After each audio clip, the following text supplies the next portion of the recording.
Zero production beat.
And we are live. Assalamu alaikum everyone. My name's Amit Oruch from the Aydin show. I hope everybody's well. We've got quite a lot of guests coming on the panel today, inshallah, from here in Melbourne.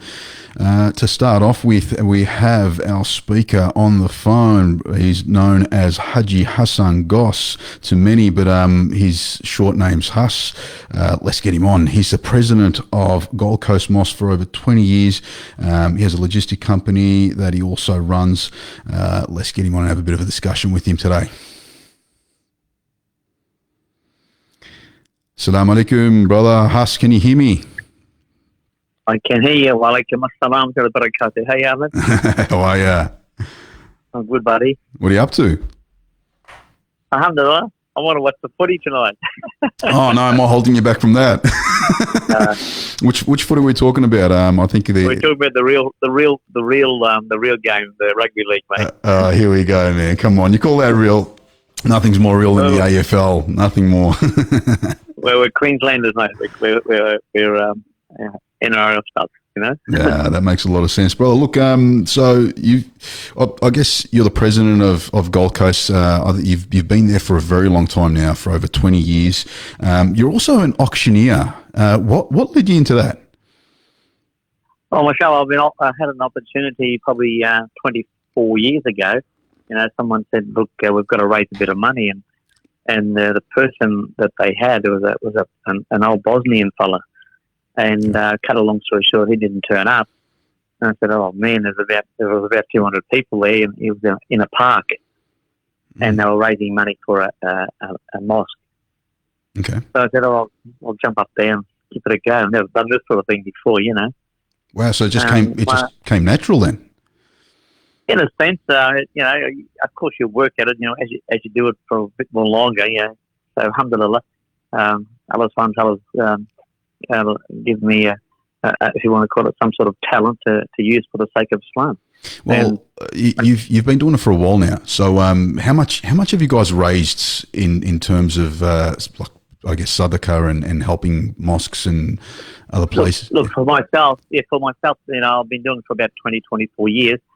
I've done about $20 million around Australia for the Muslim community, maybe more than that.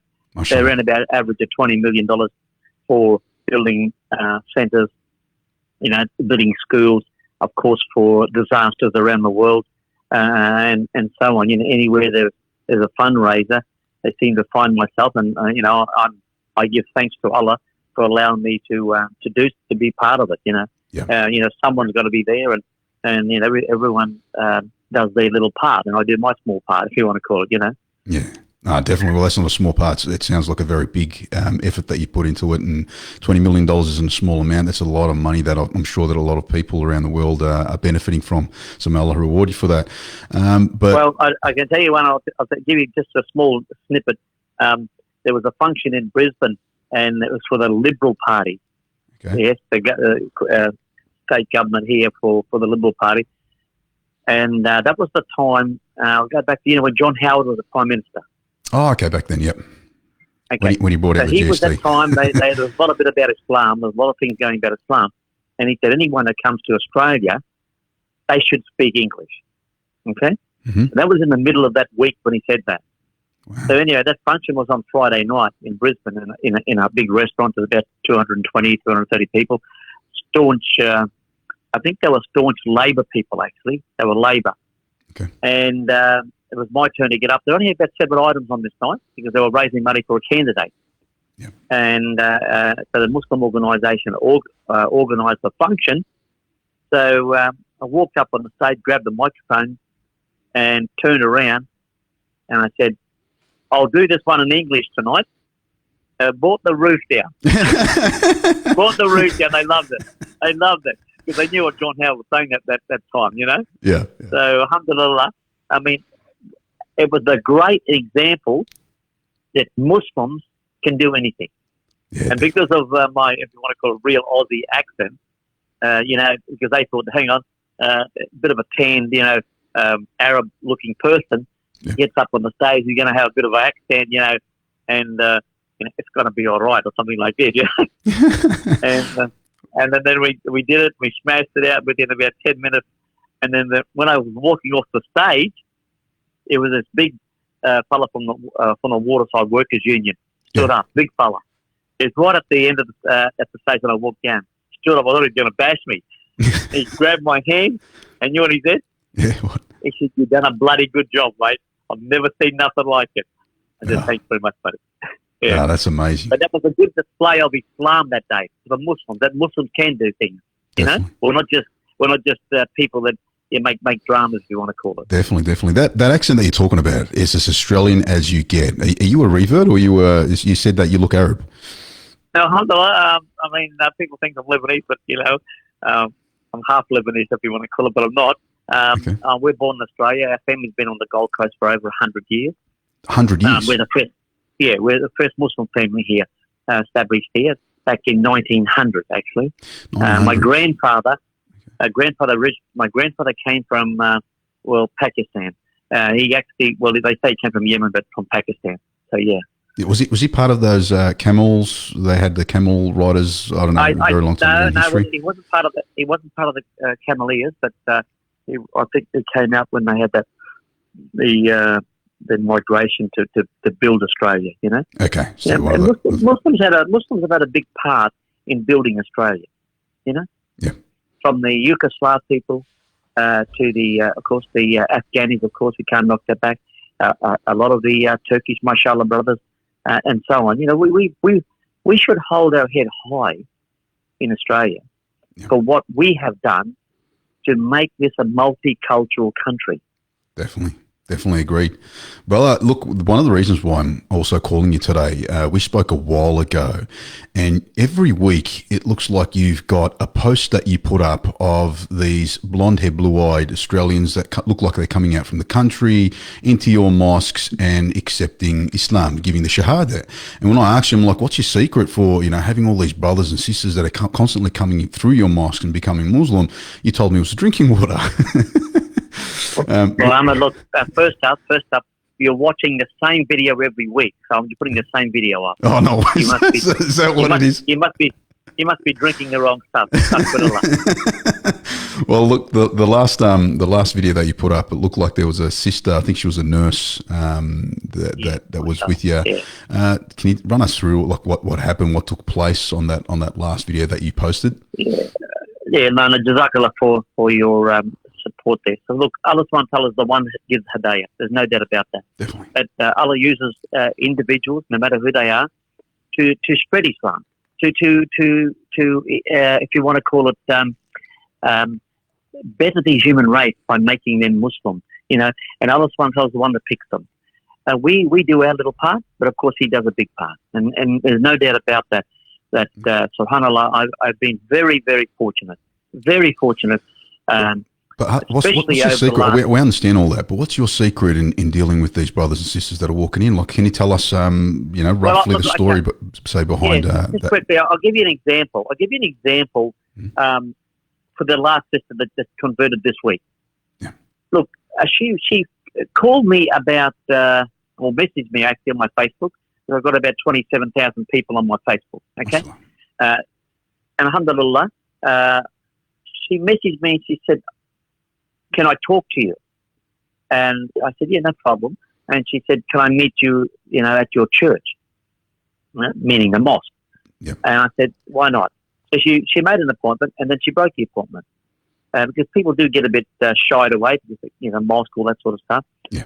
And then she apologised, and she rang again, and she made an appointment. And I said, "Well, look, it's my prayer time is that she wanted to come right on 5, and our prayer time at the moment at Maghrib Salat is around about 20 past 5. Yeah. And I always plan things around my Salat. Salat has got to come first. Definitely. Everything comes after. So, cut a long story short, I said, "Can we make it at 4:45 because my prayer time is around about 4:45?" She said, "I'll do that 100%." I said, "Please be on time because our people never turn up on time." and I'm a crazy person because I'm mental on time. I'm a time person. If anyone knows me, if you make an appointment, then I am there sitting waiting. I never let anyone wait. If you want to say what's my bad habit, that's my bad habit. But it is a good bad habit. Yeah, it's not a bad Islam, habit. we should do this as best possible. And alhamdulillah. Not make promises and not be there, yeah. Oh, that's good. At least you came on time. And it's very important. It's very important. People say, how come people come to me? Yeah. Well, it's like everything. You've got to make an effort yourself. You have to make an effort. But I'll bring that up in a minute. So what has happened, the sister came and we sat down in the office and she said, I deal with a lot of Muslims and I just like to know how to, speak to them and is there anything special I should do? And, I just want to give them respect because I think, they're following their religion day and night, not just on a Sunday. Yeah. So what has happened, we started speaking about Islam and I said to her, you only want to know about Islam? She said, yeah. I said, well, you're so lucky. You're so lucky. I said, how did you get into the mosque today? She said, well, I drove my car. Okay, that's beautiful. But I said, how did you actually come into the mosque? She said, well, I walked here. I said, you were lucky because God, I didn't say Allah. I said, God allowed you to come in here. God allowed you to come to the center. I said, did you know you were going to meet me 12 months ago, 18 months ago? She said, no, of course not. Of course not. I said, there you are. There you are. At that point of time, you have met me now. Yeah. How do you think it happened? Because you've been meeting Muslims. And you wanted to know a bit about Islam. And alhamdulillah, you're sitting here in front of me today. She said, you know what? You're right, Hassan. You're dead right. I didn't know what you'd be talking about Islam 12, 18 months, 2 years, 10 years ago, 20 years ago. Did she ever feel like she wasn't comfortable and that she, might have made the wrong decision? No. We kept talking and I said, we believe in one God. And I said then, we love Jesus. I said, we love him. But guess what? She said, what? He's not God. He's not God. And how does she handle that? Great prophet, and guess what? He's going to come back on this earth as a Muslim. So that's the shock. She said, are you serious? I said, yeah. But we believe that Prophet Muhammad, peace be upon him, is the final messenger. He's the final messenger. But Allah will allow Jesus to come back to earth, Hazrat Isa. And then she started to have a few tears in her eyes. And she asked a few more questions to cut a long story short. And I said, look, I've got to go and pray soon. She said, can I ask you another question? I said, why not? She said, do you think I could become Muslim now? I said, it'll take me 6 minutes. It'll take me 6 minutes. She said, could I do it now? I said, why not? Allah has called you here for a reason. And mashallah, the rest is history. She became Muslim, and mashallah, she's communicating, put her with some groups, alhamdulillah, holding her hand all the way through this now, inshallah. And she, off camera, she said, Hassan, I never felt so good in all my life. Amazing story, brother. That is definitely Beautiful story. That definitely is. I mean, for a sister to kind of realize that she's found the truth, it is a beautiful story. Definitely. I guess, brother, a lot of the viewers that are probably watching right now, they can find that. Is that on your Facebook that you go live and you kind of show the Shahada? The reason why I go live for two things. I'm doing it for fame, number one. No. At least you're honest. I'm doing it. No. I'm doing this because Allah subhanahu wa ta'ala allowed me to do this and allowed many other people to do this, inshallah. Sure. At least other people will understand that we have a job to do and we all should put the effort in. Now, you wonder why I'm getting so many. And I won't tell you what's coming up in the next 2 to 3 to 4 weeks. I can't tell you. You wait, inshallah. And may Allah open our hearts up. Inshallah. But I can tell you something now. We have to put our time in. We have to put the effort in. And what I mean by that is the phone at each centre should be manned or directed. There's so many times, hundreds of times, that people have rung centres. And guess what? They can't get this voicemail. They can't get this center. And they get then they happen. You know what happens? I'm reverting people from Brisbane. I'm reverting people from Sydney. Okay. I'm reverting people from the country. How do you think some of these mosques should handle it? Because look, I know a lot of imams in Victoria. And the same story. And the same story is, we call the mosque, and guess what? Nobody answered. I'll tell you a simple story. You're not going to believe this. But I will tell the viewers, this is very important. About 7 years ago, a lady rang, I think it was Salvation Army. Okay. Right? Cut a long story short, they never answered. Yeah. She rang the mosque, and it was directed to to me to ring my number or the after hours number, because I will take it. Right? She said, do you think you could come and meet me? I'm thinking this is a crazy person, which is fair enough, because I've got to watch myself too. You never know these days. So what happened?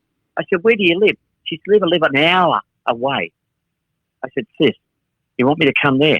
She said, if you don't mind. This is the country, Queensland, we're talking about, an hour away from the Gold Coast. Yeah, about 1 hour. Okay. So I said, I'll go. And I took somebody with me, right? Because you just don't know these days. You're out of the country then. Yeah. The moral of the story is that she said,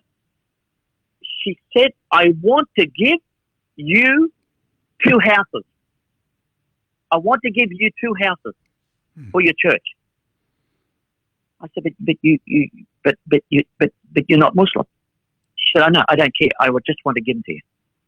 Wow. And you know what I said to her? I don't want them. So I didn't see how much they were worth. Yeah. I said I do not want the houses. So she just on the spot said, okay, I don't know you guys, but I'm going to give you 2 houses. Yes. Okay.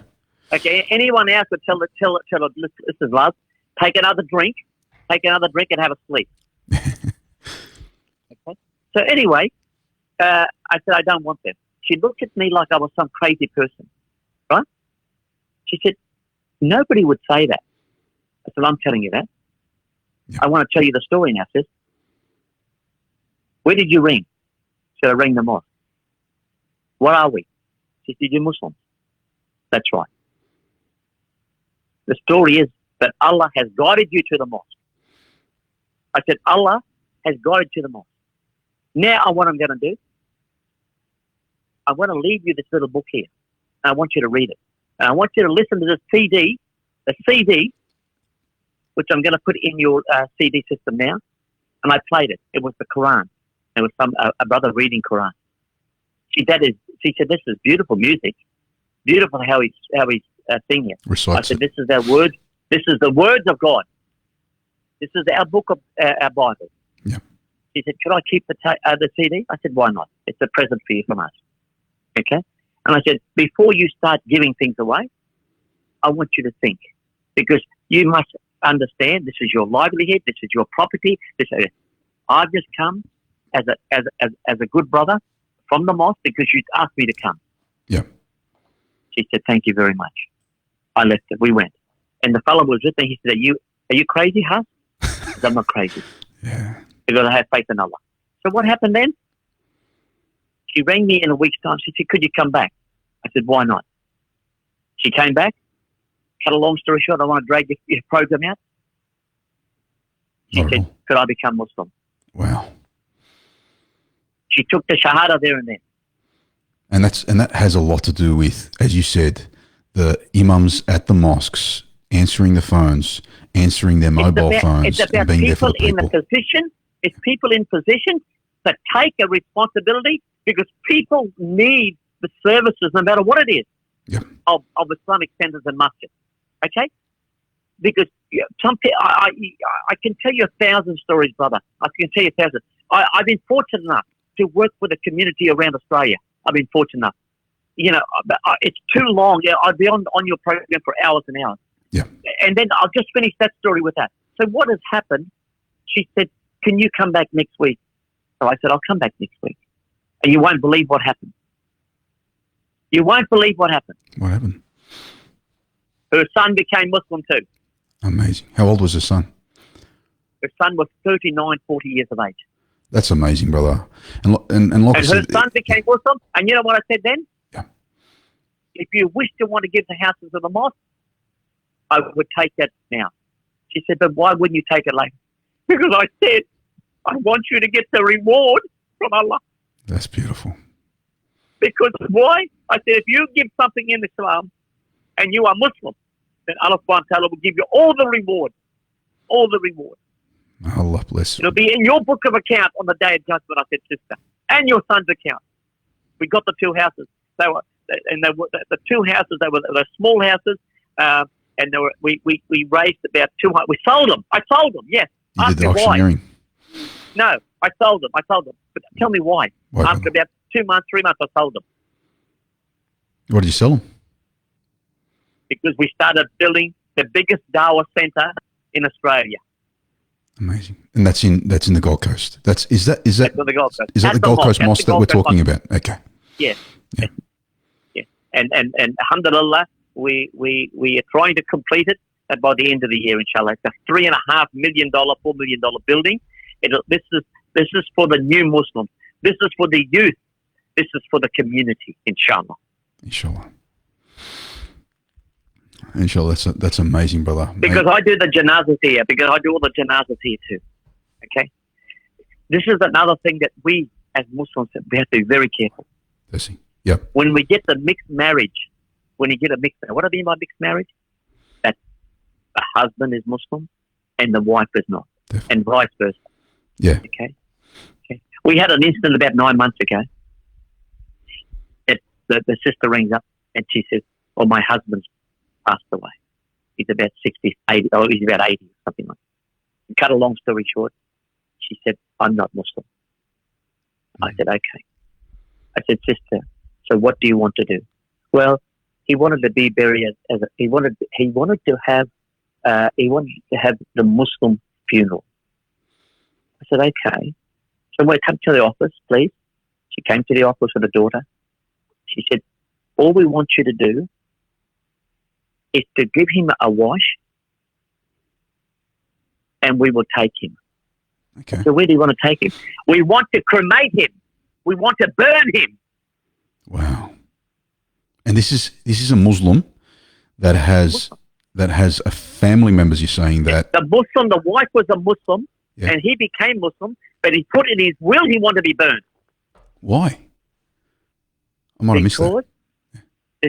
Because they're not following their religion.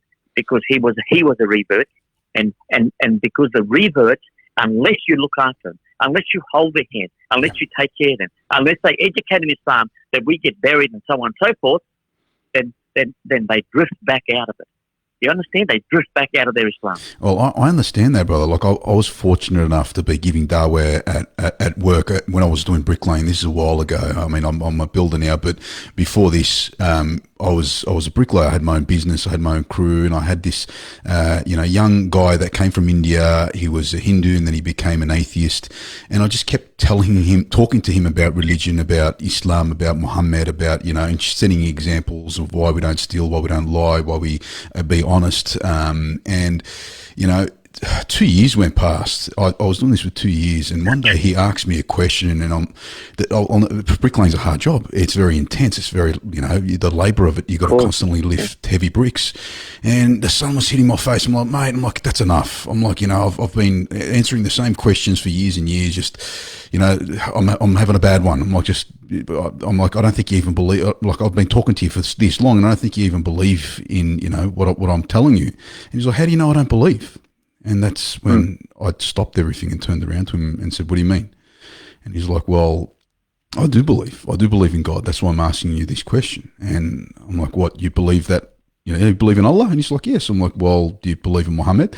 And he said, yes. And luckily I was listening to a lot of Dr. Naik. He's somebody that I love watching. And I then told him to, follow me with the Shahada. He did the Shahada and he became a Muslim. And it was one of the most amazing feelings, second probably after Hajj, there's a lot of brothers and I know there's a lot of people out there that give dawah that unfortunately can't even feel that amazing feeling. And you get to do it every week. You get to do it, mashallah, with all these people that in these amazing circumstances that you're talking about. May Allah reward you, brother. It's an amazing task. May Allah accept from all of us. Wallah. This is a gift from Allah, and Allah subhanahu wa ta'ala is the one that gives hidayah, Anyway, I just finished with this family. So what happened? So I said, okay, we'll do that for your sister. Okay. So they rang the other undertakers to wait at the gate of the mosque, the gate outside the gate. When we finish his ghusl, that they would drive in, then take him. Okay, so come. So what I said to the daughter and the son and the mother, I said, look, we're going to wash him. Let us give him his prayer. Let's do a prayer. It'll take 1 minute and you can take him. Yeah. So after some convincing, alhamdulillah, they allow us to do the prayer, at least the janazah salah. Okay? Yeah. Then they were in the hall downstairs. We were very quick. There's only about 40 people turned up because it was very, very quick. You understand? Yeah. So what has happened? I went to the son and the mother, and they were just about to take him. The hearse was outside. The other hearse was outside waiting. Mm-hmm. And I went to the sister, and I said, sister, did you like the ceremony? She said, oh, I loved it. I said, okay. I looked her in the eye. I said 3 words. Do you really want to do this to him? Do you really want to do this to him? In other words, burn him and send him to the crematorium. Yeah. I said, I'll give you 2 minutes. I said, everybody out. Get out. Give these people some peace on their own. You understand? You've got to use the psychology here. Yeah, bro. Okay. And then, subhanAllah, Allah subhanahu wa ta'ala opened up her head there and then. Even though the hearse was outside, it's already cost her money. It probably cost her $500 already or something like this to take him away. Right? Allah subhanahu wa ta'ala opened up her heart at that second. She looked at me. When I went back in, she said, can you help me? Alhamdulillah, we put him back in the cool room. I organised it for the next day, which was Sunday, and we did everything. And he was buried as a Muslim. Allahu Akbar. Oh, the moral of that story is it's how you treat these people. It's how you use hikmah. You have to use hikmah. You've got to use psychology. You understand? Yeah. To get past these big hurdles. And these are big tests from Allah. And I think you're right. We didn't make an effort. And I think you're right. We can't go to her and say, listen, sister, you don't know what you're talking about. What you're doing, you can't do this. Yeah. You understand? You can't do this. Yeah. You've got to use hikmah. You've got to use very soft talking. Definitely. Very understanding terms. Yeah. And I think you're right, brother. Look, it's a big test for these people that come to Islam and how they drift away from it. If you're not there holding their hand, like you said, and you're not guiding them or being around them.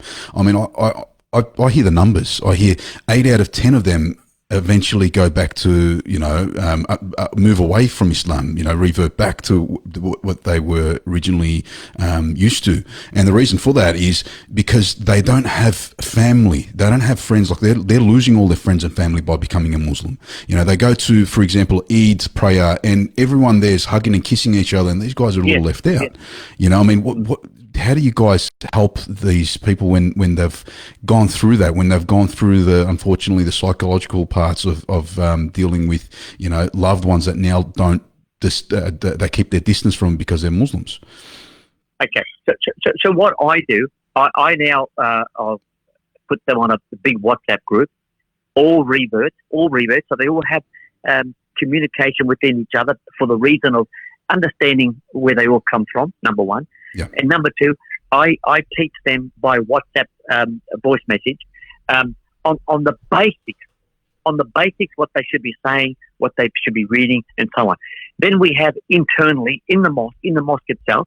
Then we have sisters group, we have brothers group to communicate, teach them their basics like the wudus and their salat, the basics. Don't worry about Quran. You've got to stick to the basics first. As you know yourself, the day they become Muslim, 2,000 people on top of them, loving them and kissing them and hugging them. Tomorrow, they don't want to know you. Yeah, exactly. This is what we lack in. But inshallah, everyone is getting better at it. Everybody's doing a little part, inshallah. And we pray that Allah subhanahu wa ta'ala keeps their heart strong in Islam, Definitely, brother. We got to get going. I thank you for coming on the show, brother. May Allah bless you and the mosques and all the effort that you guys are doing up there. May you be rewarded for it, inshallah. Jazakallah khair for having me there and pray. If I've upset anybody or if I've said anything wrong, please forgive me. I'm not a sheikh, subhanAllah. I'm just a normal person like everyone else is. But sheikh, if you don't mind, we are trying to raise tiles to try to finish the new centre. And it's $100 a tile. I think I sent you a flyer. If you could display that somewhere later on, inshallah, to support any brothers and sisters that like to donate towards the big Dawah Centre. Inshallah, we're getting there. We're only probably 3-4 months away to finish it, and it'll be a great asset for all the communities, no matter where they are. When they come to the Gold Coast, it's a great centre, inshallah. And so, how do we find you guys? Just type in. Well, I've sent you on your phone. I've sent you the link. But just with the guys that are listening right now, so it's Huss. Like, do you have a Facebook that people follow? Yeah, you can. But it's a hussin, HUSSIN. Yep. Goss, GOSS. That's it. That's my Facebook. And there's a photo of you with, I think, fire in the background, and you look like you're auctioneering or something. That's the one. That's it. Yeah, on cool fire. That's it. On fire. I love Melbourne people. They're good supporters of fundraisers, mashallah. Mate, I tell you what, you can't beat the Lebanese in Sydney. Oh, definitely, brother. You can't. No. Yeah, so good, the brothers. Allah and the sisters, mashallah. Jazakallah khair. Thanks for having me, and inshallah we'll talk again. Brother. Thank you very much. I'll reward you for your show, inshallah. Not a problem. See you, brother. Bye. All right, guys, that was Brother Huss from the Gold Coast Mosque. We will be back after a short break. We've got one of our friends that we're going to be speaking to, one of my close friends, Brother Ekrem, who's been doing business for a long time. So a lot of people that, are thinking of getting into business, thinking of, doing something entrepreneurial, stay tuned and we'll be back.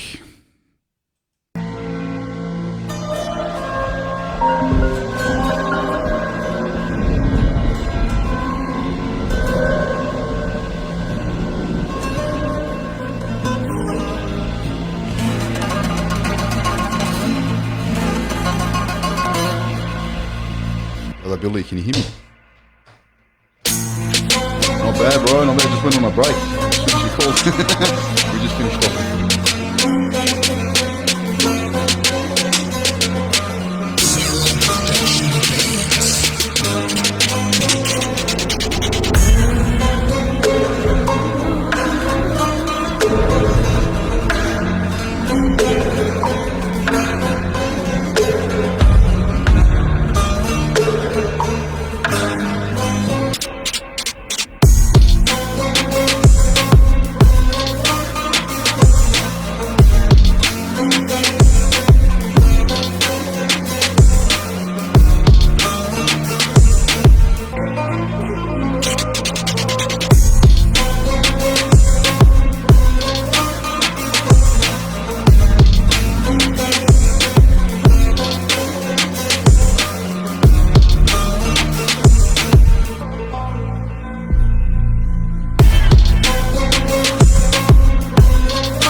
live on the Aydin Show. Our next guest, we're going to have to give brother Ekrem Abi a little bit of a break. I think we'll put him on next, but we've got Billy Dib that's about to come on now. Guys, give me a moment.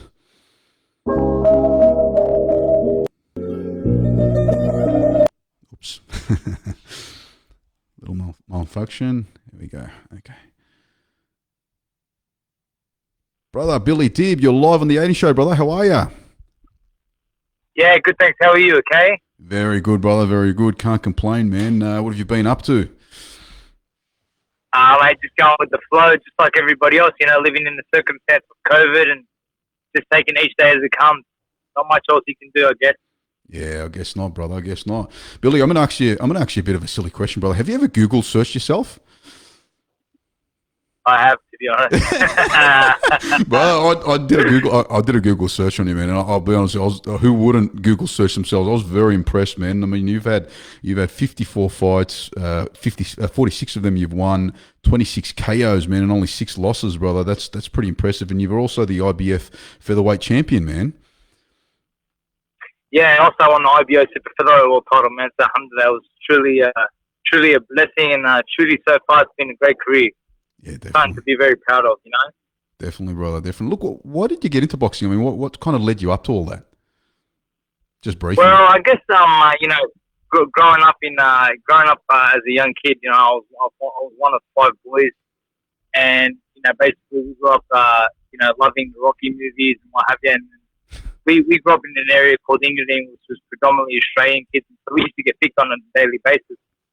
Okay. So we started playing up school sports, and then it was not that I chose to do boxing. Boxing just fell into my lap. I actually chose to do football, and then one day the trainer just said we're going to do a box size session, and that was it. We put the gloves on, and from that moment on, I fell in love with the gloves. And next thing you know, I was on PCYC. Not even a month after that, I was having my first amateur fight. So I just, I love the sport. There was an automatic connection between me and the sport. And, not that I knew much about the sport, but growing up watching movies, the Rocky movies, and know a little bit about Muhammad Ali. Yeah. So I knew a little bit about boxing as a kid because my brothers used to watch it. They were a bit older than me. Yeah. And that was it, man. Boxing just sort of fell into my lap, and I never looked back. I just fell in love with the sport, and we've been married ever since. Oh, that's amazing. And you've also gone to America to do most of your fights. Is that correct? Well, not most of them. I would say, I've had my fair share of fights in America. I've had, I think, close to maybe 12 or 13 fights in America. Yeah. Being the fact that I live in Australia, it's a fair way to travel for a fight. But when I was younger, I was luckily signed to Golden Boy Promotions. Mm-hmm. So I fought on the undercards of Oscar de la Hoya versus Floyd Malva, Shane Mosley, Bernard Hopkins. I was lucky to appear on some really, really prestigious cards. And then later on in my career, I was signed for 50% of Floyd Malva, which led to more fights in America. Yep. So, I had a great run in America. I won some fights there, I lost some fights there, but, it was a great experience all in all. And, truly blessed to have experienced the life of boxing that I have. You also met Mike Tyson. What was he like, man? I mean, how did you guys bump into each other? Well, it wasn't that I bumped into him. It was that on my 21st birthday, Jeff Fennick actually invited me to America to train alongside Mike Tyson himself. And so, just through the kindness of Jeff, I ended up in America, and I was in camp with Mike for like 6 weeks. We trained alongside each other for 6 weeks. I got to know him. Obviously, he wasn't the person that he is today. He was a bit loose at the time when I was around him. He was still, on a bit of a, I guess, on a power trip or whatever it was. He was doing his own thing, wasn't listening. So, but it was still a blessing, to be able to train alongside, the youngest heavyweight champion of the world, to get some advice off him. He never advised me about a lot of things, but when he did, he gave good advice in regards to boxing and, just being able to deal with fame. Yeah. Things that he had trouble with. He was more or less just trying to give me advice on how to carry myself throughout my career. But I mean, I had a great experience with him. I really, really enjoyed my time with Mike. He was very, very kind to me. And although we haven't seen each other since back in 2006, Yeah. we still maintained a really, really good friendship through through me being with Jeff. Mike always asks Jeff how I'm doing, and sometimes I pick up the phone and ring Mike and say, "Hey, Mike, how you doing?" or whatever. Just that there's a mutual respect there. He knows that I became world champion, and he's very proud of me. And Yeah. but just, I mean, like, wow, the experiences that I've had, Mike Tyson, Oscar De La Hoya, Shane Mosley, Bernard Hopkins, Prince Nassim Hamed, Floyd Mayweather. Like, I've trained alongside people that people dream to try and train alongside that person. That's Even amazing. I had the honor of working alongside Arturo Gatti for his training camp with Thomas Demgard. So I'm truly blessed. I'm actually writing an autobiography now, and I am now reminiscing on the times, and I actually get chills in my spine when I think about it. It's truly amazing. Because you're also doing a lot of work. You're going around a lot of schools, mentoring a lot of kids. I guess you're also, I think you're still involved in boxing. Is that correct? Yeah, I'm still currently involved in boxing, but what I am doing at the moment is I am actually, I have been doing a bit of mentoring stuff. I'm actually working with a mentor of my own. So, I have a life coach who I work with, and he's working very closely with me. His name is Sid David. He's a very, very well-renowned life coach, and he works with me and basically gives me the formula of how to deliver these amazing talks to these young kids and these adults at times. That how to overcome certain things in life. And I guess my aim in life now is just to be somebody who inspires others. That's what I want. I want to be somebody who inspires others. I want my achievements. They already speak for themselves, and my achievements have given me a platform, and now I want to use my platform to give people opportunity in their life. Oh, that's amazing, brother. Definitely, it's a good thing that you're doing as well. So, like, are you still boxing? What are you doing? What are you doing at the moment? Yeah, I'm currently I'm still in the gym. I'm coming off a good win against a kid from Vietnam. It was a good win. I won the WBC Australasian title, which rated me in the top 15 in the world. Wow. So I'm on the verge of another big opportunity. I'm just obviously in limbo in regards to the COVID, but I've been in the gym. I'm happy to say that I've actually been in the gym for 8 weeks straight, and I've really been busting my butt, really much, really just to get in great shape to be sure that when the opportunity does open up, that I'll be ready to go. That's good. Are you going to be training with Mundine again? I'd heard a bit of rumours you were training with him at one stage. Yeah. Me and Mundine are good friends. So he often comes to our gym for sparring. So I just help him out with a bit of sparring. He helps me, of course. It works hand in hand. He helps me, I help him. But Mundine's been a great friend of mine since I was a kid, before I even turned professional. He's always looked after me, and I actually won my first world title on his undercard. So, I will be forever connected to Choc in that way, because I know that he gave me a big opportunity to fight for the world title, and I was able to win it on his undercard, which is a great, great achievement. That's amazing. So, you're doing a little bit of boxing. Is there somebody, I think we were having the discussion, there's somebody that is in a bit of a limelight at the moment that's doing very well, that's training under you, I think it was. Is that correct? Someone here in Melbourne? Yeah, you're talking about a young kid that I look after by the name of Furkan Demirkaya. That's right, yes. He's a young kid. He's had 5 fights. He's had 4 wins and 1 loss. Yeah. Unfortunately, he had a loss, but it wasn't really a loss. He should have really won, but we just take the experience to keep moving forward. But he's a young kid who's very determined and hungry to achieve great things in boxing. He has my full support. I'm actually managing him. Yeah. So, and obviously he's in the same pandemic as everybody else. He's on the sideline at the moment. But he had a great year last year. He had several fights, and hopefully, once this COVID situation goes away, he can pick up where he left off, and hopefully by the next couple of years we can do something special in the sport of boxing. Hopefully, brother. Well, we wish him all the best, and we wish you all the best as well, man. Thank you so much for coming on the show. Thank you. No, thank you very much for your time. I appreciate it. To all the followers and the fans out there, I appreciate the love and support. I pray that you all stay safe during this COVID situation, and continue to follow the journey, and God willing, great things will come. Inshallah. Thank you so much, Billy Dib. You have a great night, brother, and we'll stay in contact, inshallah. Thank you very much. You guys take care. God bless. See you, brother. Bye. All right, so that was Billy Dib. Guys, again, we're going on a little bit of a break, and then we'll have Ekrem Abi back on, inshallah. See you guys soon.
And we are back live on the Aydin Show. Guys, I've got here with me on the phone Ekrem. Brother Ekrem.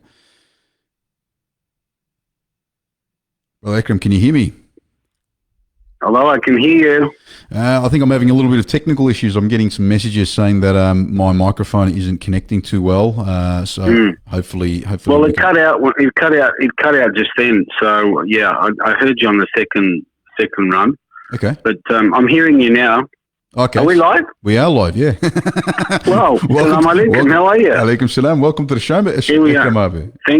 Thank you very much. You've had an interesting two speakers.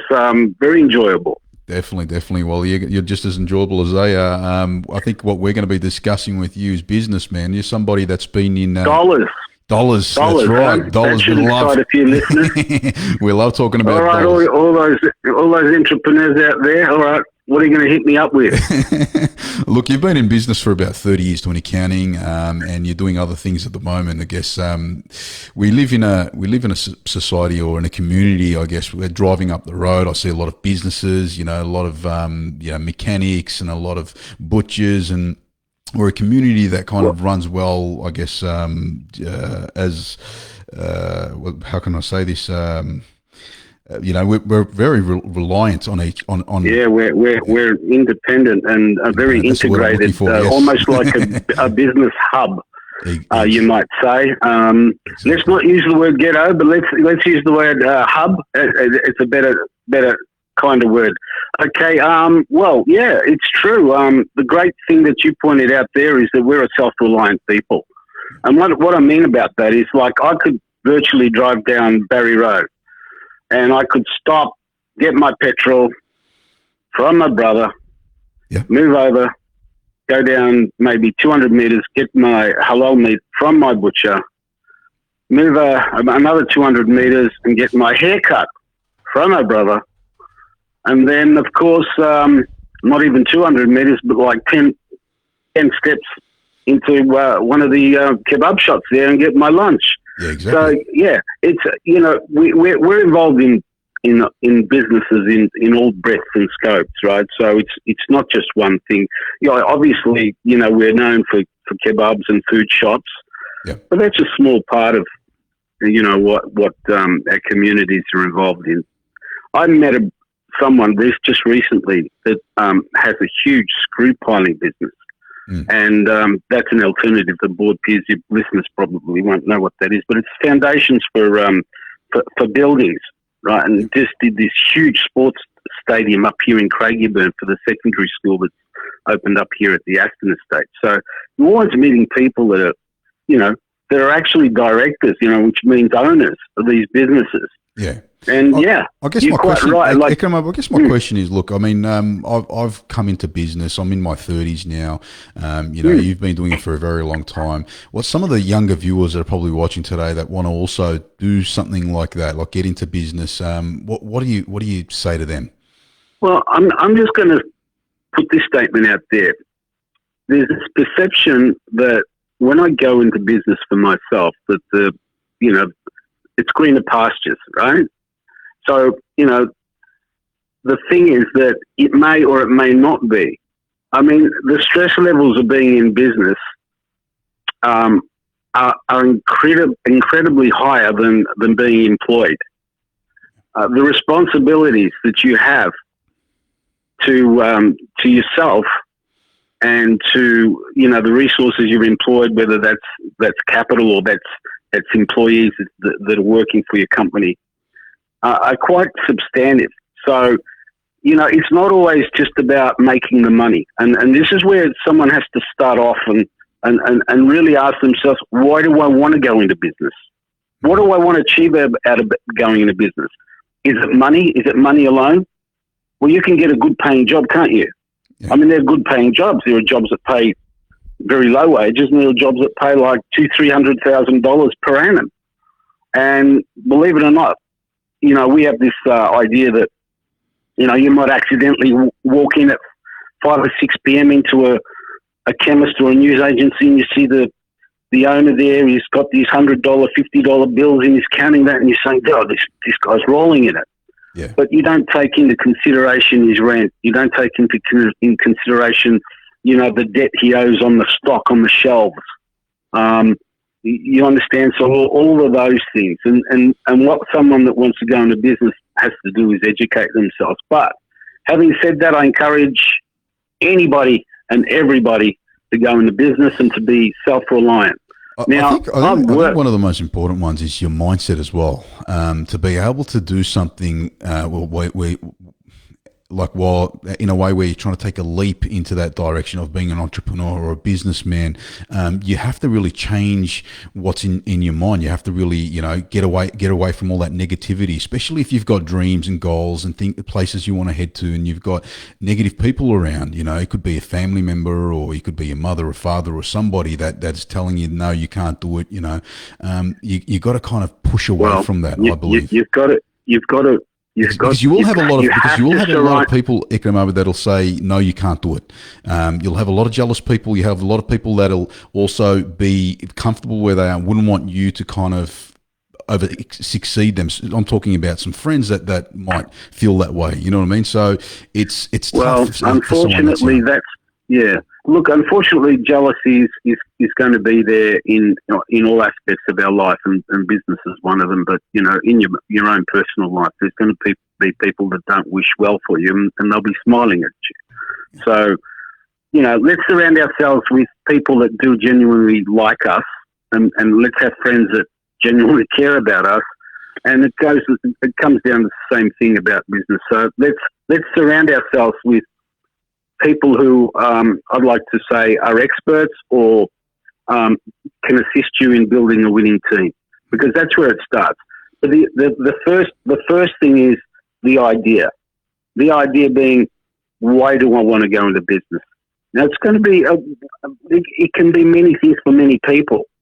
So it could be the motivation to make more money, and as I pointed out, that might not be a reality for someone, because generally across the board, a small business is basically earning itself a wage. Sometimes an above average wage, but you've seen many franchises with brand names, whether it's Gloria Jeans or even one of the Brumby hot bread shops. So I've seen them close. Yeah. I haven't seen a McDonald's close. Right, so there's no guarantee of success in business. And it all comes down to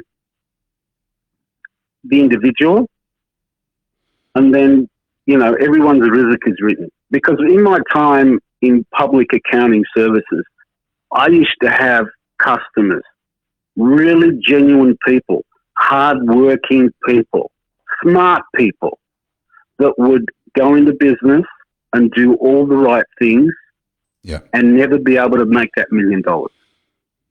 And that was because there were obstacles placed in their way. In their journey, there were things that happened that had nothing to do with them. They were doing the right thing.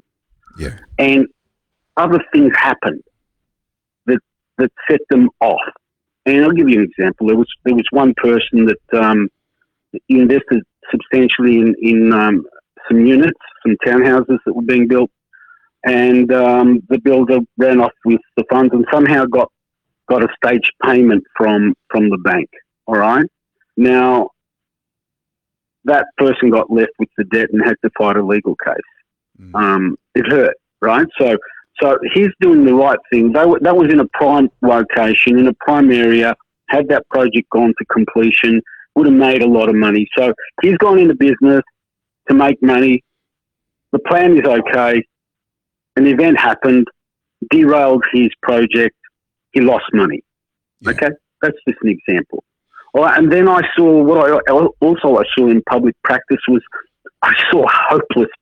Look, I can't say hopeless, but people that are totally careless with money management, people that didn't seem intelligent even, or that business savvy, and they were just successful in business. What do you think that is? Absolutely generating profits.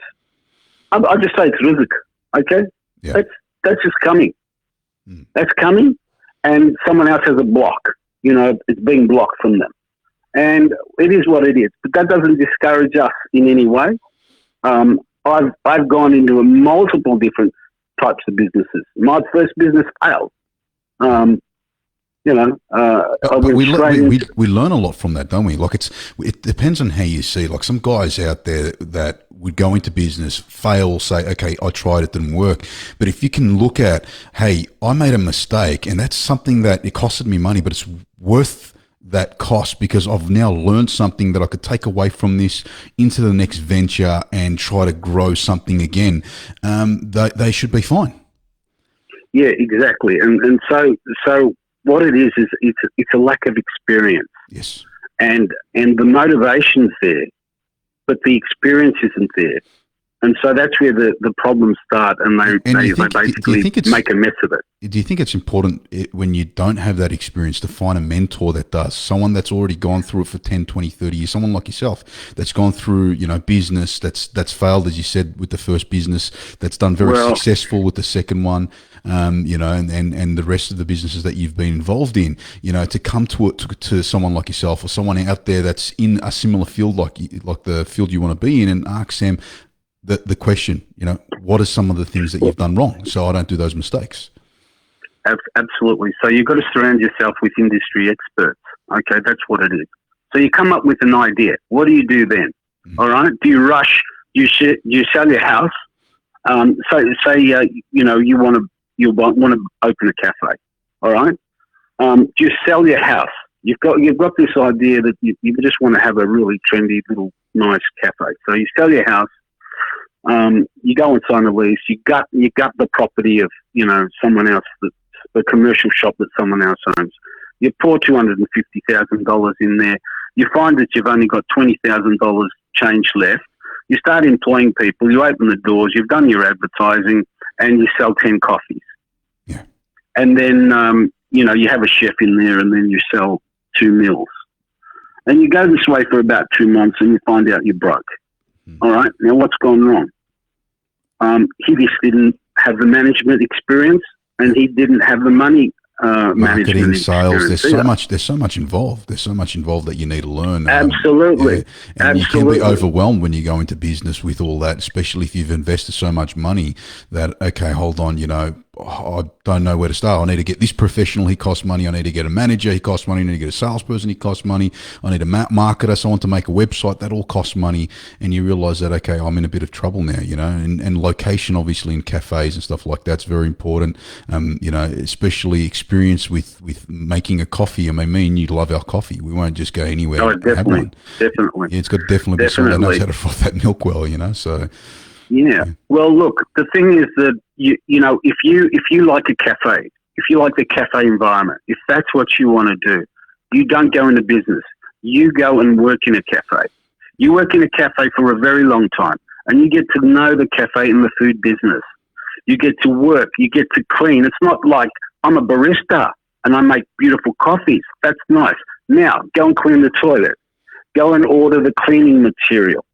Go and balance the books, balance the cash register, order the supplies, get to know that business in and out, get to know what the profit margins of making a coffee is, or, how much waste there is per day or per week.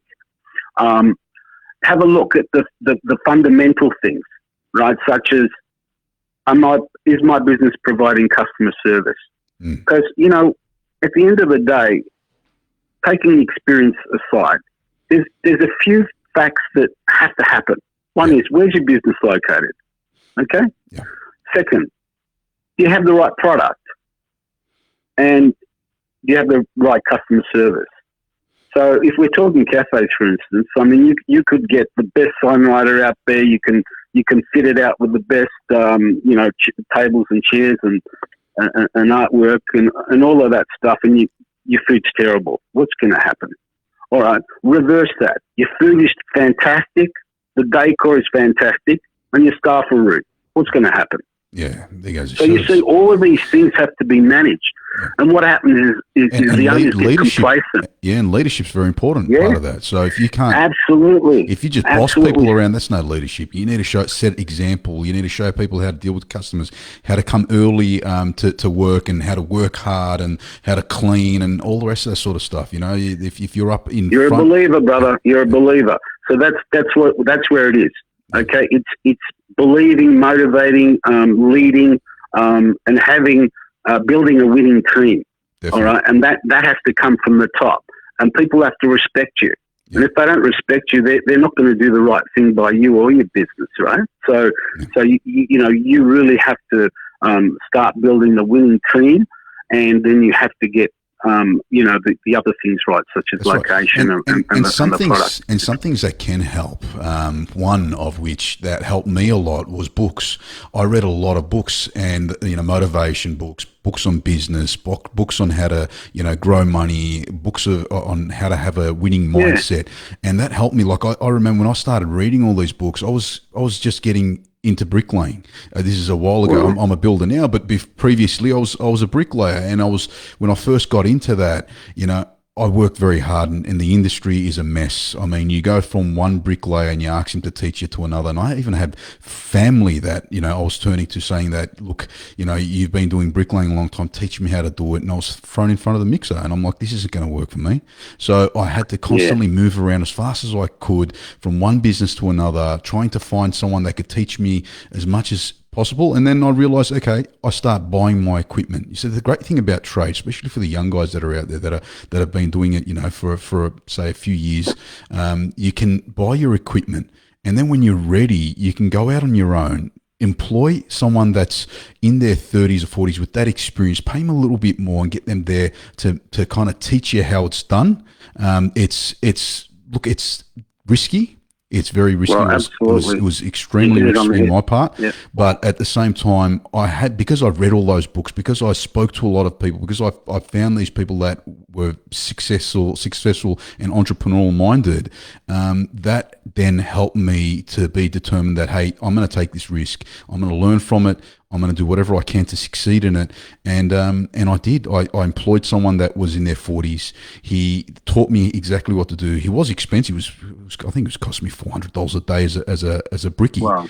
So, but he was well worth it because he was teaching me and making me money at the same time. So, Yeah, well, there you go. You've got the benefit of being able to earn your income whilst you're getting trained, and that's unique because I know many other younger people. Let's start with plasterers. They work in a gang. We call them a gang of plasterers, right? So they're working at a gang, and then 6 months later, they're saying, I'm out on my own, I've bought my tools, and they can't even hang the plaster straight, right? So the first thing is, have pride in your work. Please, have pride in your work. You're going to charge someone for a service. They expect that you'll be able to deliver that service.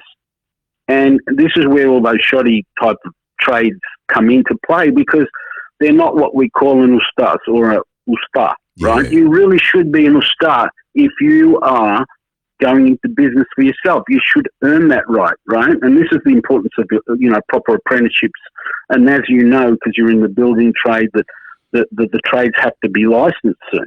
Yeah. Because, the industry cannot no longer support shoddy work. It's not interested in that. But going back to books, you'd be interested to know that in my 40 years of business, I never read one book on how to be successful in business or any of those. And basically the reason for that was I once read a book that supposedly told you how to beat the stock market and, get successful in the stock market. It was far from successful.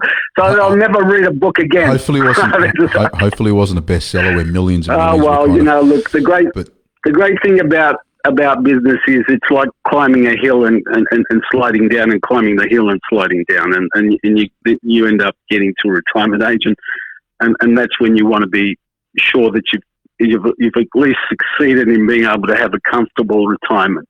You know what I'm saying? Yeah, I mean, for me, the money isn't important. What's important is what you do, how you do it. And money is important for some people. What's enough? I don't know. 1 million, 10 million, 100 million. I've worked for billionaires. I've worked for a corporate that used to have catered lunches every day. Every day we would have a separate meal catered in for us at 101 Collins Street.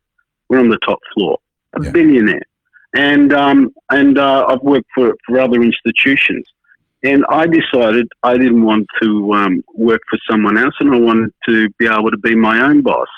I just got tired of the corporate environment, and and again, it's you have your ups and you have your downs, and you learn that you've got to go for it. You make that decision to put your money down on the table.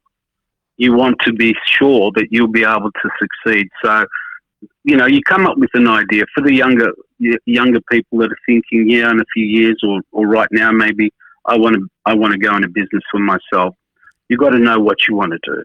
Yeah. And you have to, I would suggest that you should really love what you do. Yeah. Because working for the money itself, eventually it's not the motivating factor. Right? Yeah. If you don't like what you do, sooner or later, even the money wouldn't matter, would it? That's right. That's right. I mean, you'll just be unhappy. I tell a lot of young guys. successful. Yeah, going back to what you're saying about young guys, I tell a lot of the young guys that get into, the 15, 16, 17-year-olds, I'm like, get into sales when you can, because that helped me a lot. I got into Optus when I was very young, 14 years old, and that helped me also, deal with customers, learn how to, solve their problems, learn how to upsell, learn how to, margins and all the rest of that sort of stuff. So, I mean, sales is, even in construction, you need it. You need it. You need it. Yeah, definitely. Look, business isn't one thing. It's not just the sales, all right? Sales are a part of business. Yeah. But there's administration. There's all sorts of things, and that's why I said it's important to work in the industry you've chosen to go into eventually. Yeah. Don't jump into it, because you're going into something blind and you're risking your money. If it's a big sum of money, then then the risks are higher, obviously. But I don't know of any business these days that you could depends who you're talking to. $20,000 down and go into business. I mean, if you talk to somebody young for $20,000, like in their 20s, then I'll say go for it. If you're talking to someone in their 30s, I'll still say go for it. Like if it then gets into 40s, 50s over, that's when it becomes a little bit more difficult, because these guys, they've got families that are established. They've got a house and a mortgage that they're paying. They've got dependents that they have to consider. Should it not work? Yeah. They're reliant on that person. So if the younger the better. That's my personal opinion. But you're never too late to go into business. It just depends on your personal circumstances and how tight things are for you. Yeah. But there's industries like that are emerging markets, and there's industries which are diminishing, and you have to know that you're not going into a market which is on the way out. Yeah, that's all right. And now with the COVID, we're seeing that retail is suffering the most, right? Yeah. Retail sales. Why? The shops are shut. So who is succeeding in this are the online sales? Yeah, the online carts, the shopping carts, those Afterpays, the Kogans, and the lesson that everyone should know is the story about Kodak. I don't know. You remember Kodak, the film company? Yeah. I remember there was a Kodak in Broadmeadows. Do you know the story behind Kodak? I forgot it now, but yeah. Kodak dominated photography, okay? Yeah. They dominated it right up to the 80s, all right? And I'm not quite sure the date they actually folded and went broke and went into liquidation, but this is the story. They had obviously a huge research team, and that research team invented the digital camera, or the technology of the digital camera, and they presented it to the board. And the board said, get rid of this, destroy this, because this will destroy our business, right? So what happened anyway? That technology was developed, and Kodak lost.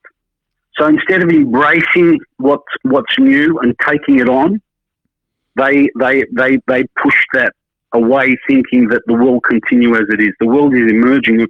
The technologies now, you can see that things change rapidly, right? The way of doing things. And even from the accounting, because I'm a qualified accountant, right? The technologies in the accountants use now changes rapidly. If you don't upskill, and we're required to do about 40 hours of training a year to maintain your registrations. If you don't upskill, you're obsolete. You're finished in 1 year. You're just being left behind. So that's how quickly things change in business. And so it's important that you don't go into business that isn't going to be able to grow, right? So there are always going to be some industries that that will be there forever, right? Cleaning, building, food, health industries, right? Human beings will, Well, but the nature of buying, that's changing. Do you understand what I'm saying? There are a lot of, post-COVID, you're going to see a lot of liquidations. A lot of businesses are going to go down. And the reason for that is simply right now as we talk, there are businesses that are insolvent. And normally that's against the law.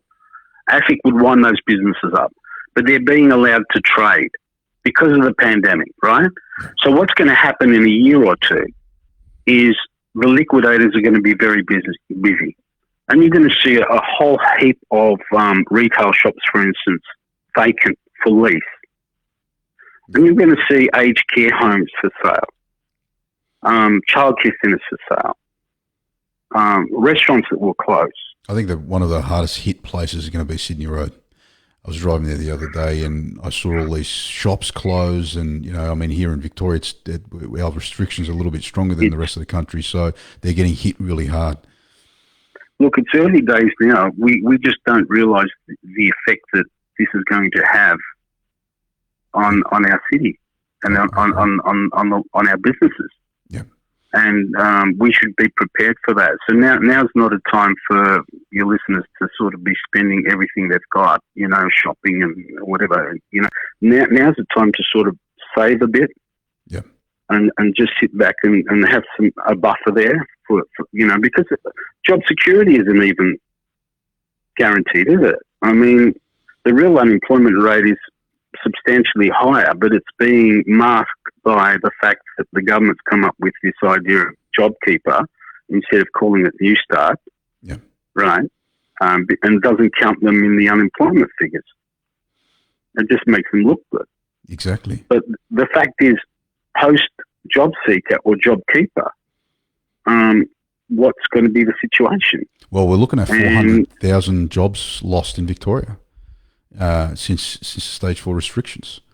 So, and we're not even, I think we're halfway there.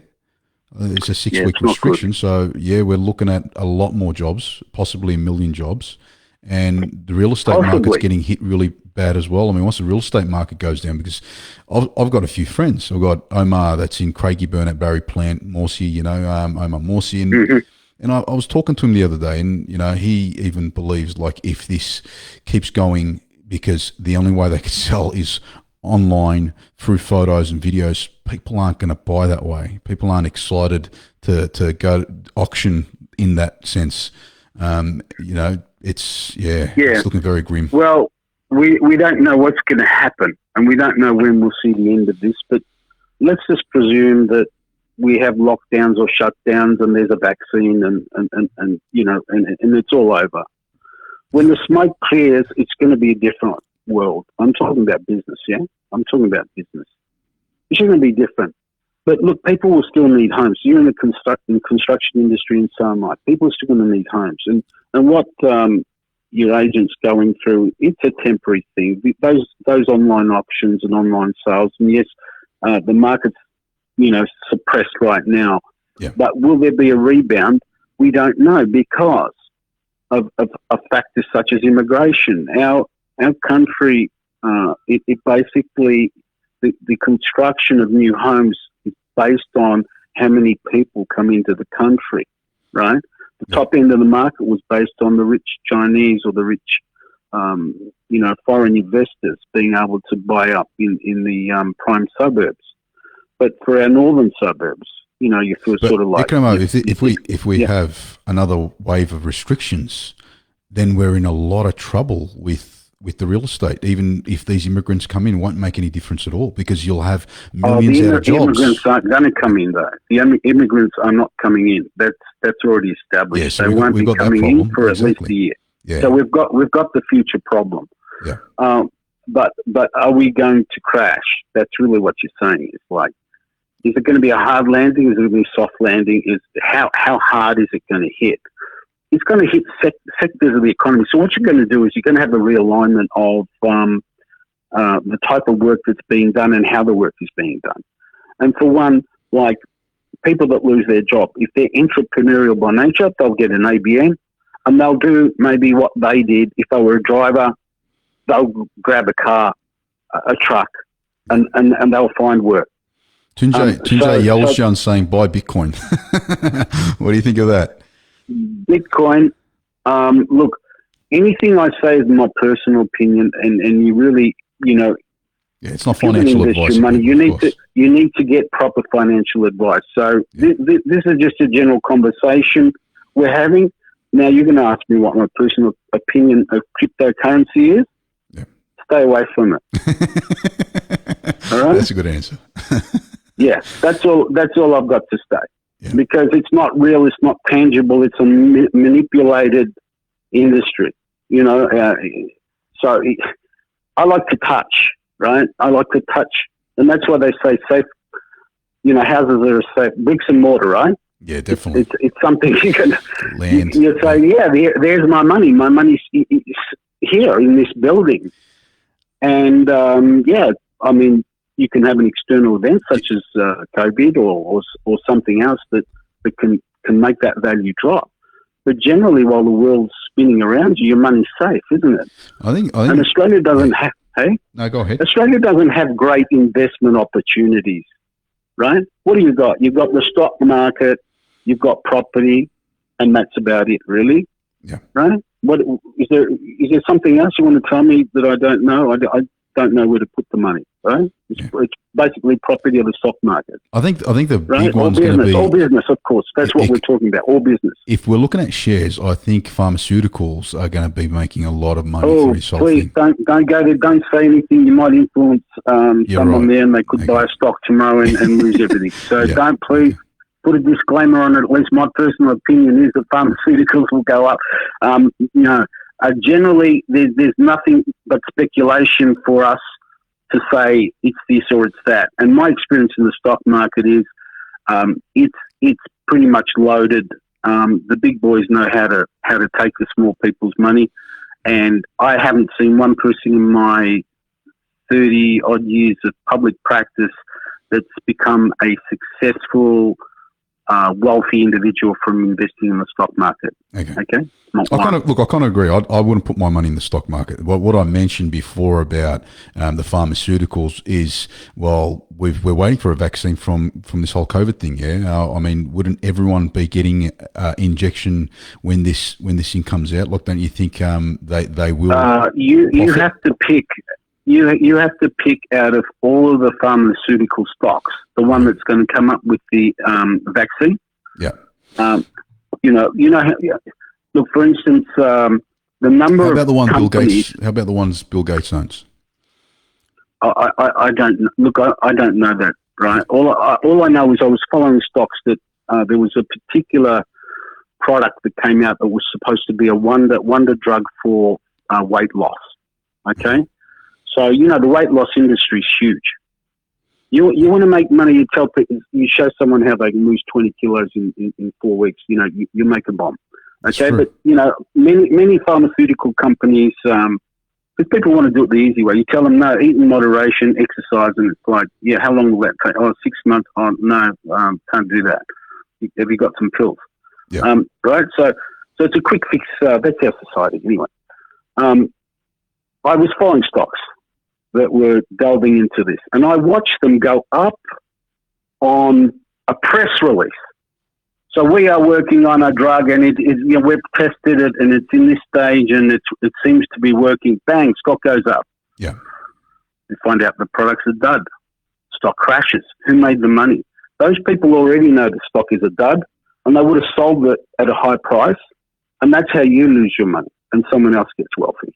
Do you understand? Yeah. So what I'm saying is just you invent the drug, you invent the pill, and you become wealthy. So that's my suggestion there, rather than trying to speculation isn't a healthy thing. It's a form of gambling. Yeah. Right. You're trying to make money out of something that isn't there yet. Right. True or not? That's true. You are saying this stock is worth, I don't know, $20, but I believe that's going to be $30 next year, so I'm going to buy that. Yeah. Well, you're speculating. It's not tangible. It's not measurable. You can't say it will or it won't. Yeah. You better. There may be a probability, and so you have firms out there. I don't know if you're aware of them. They're trying to sell you programs. Look, we've got all this statistical information, and it's worked out over a 100-year period, and it's guaranteed almost to be a 70% success rate. And I know people that have bought that and paid like $20,000-$30,000 for those programs, and they still weren't successful. I'll give you an example. I was following a banking stock. I'm not going to mention it, but it's one of the majors, and they announced a massive loss, right? The biggest loss in that company's history. What do you think happened to the stock price? Crashed.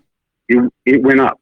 It went up. Wait, hold on. The company are you saying the company made a loss and the share price went up? Yeah. Wow. Yeah. Okay. Yeah. Does that work? All right. Yeah, it works because they're trying to maintain the shock of a free fall. So it's like the Turkish lira. Are you following the Turkish lira? It's at 5.25 now. Well, all attempts are being made to stabilise the lira. Yeah. Okay, Qatar throws billions of dollars in it. The bank throws, the Turkish Reserve Bank throws billions at it to stabilise the currency, and it's still losing value.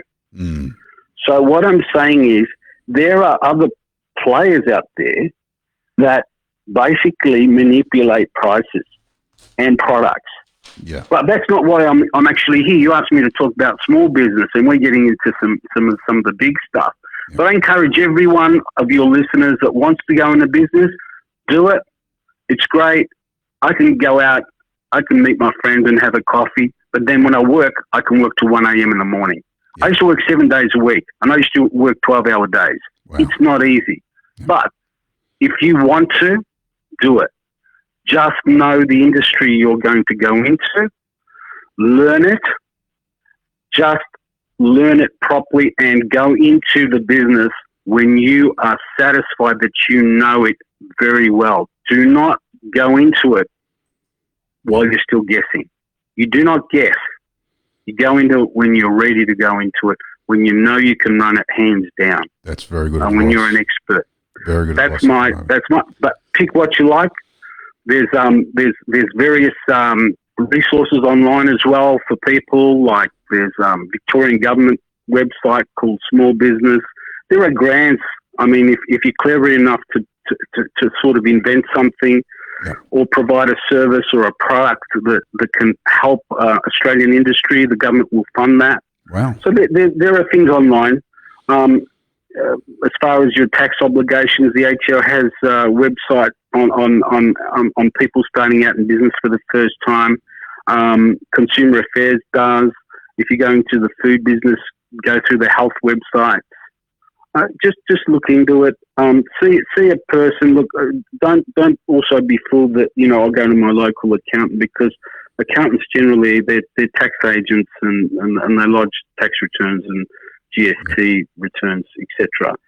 But they can assist you on that side of it. Yeah. But you really to find out how to run a proper business, you need to go and find someone that's been successful in that industry that you want to go into. Definitely.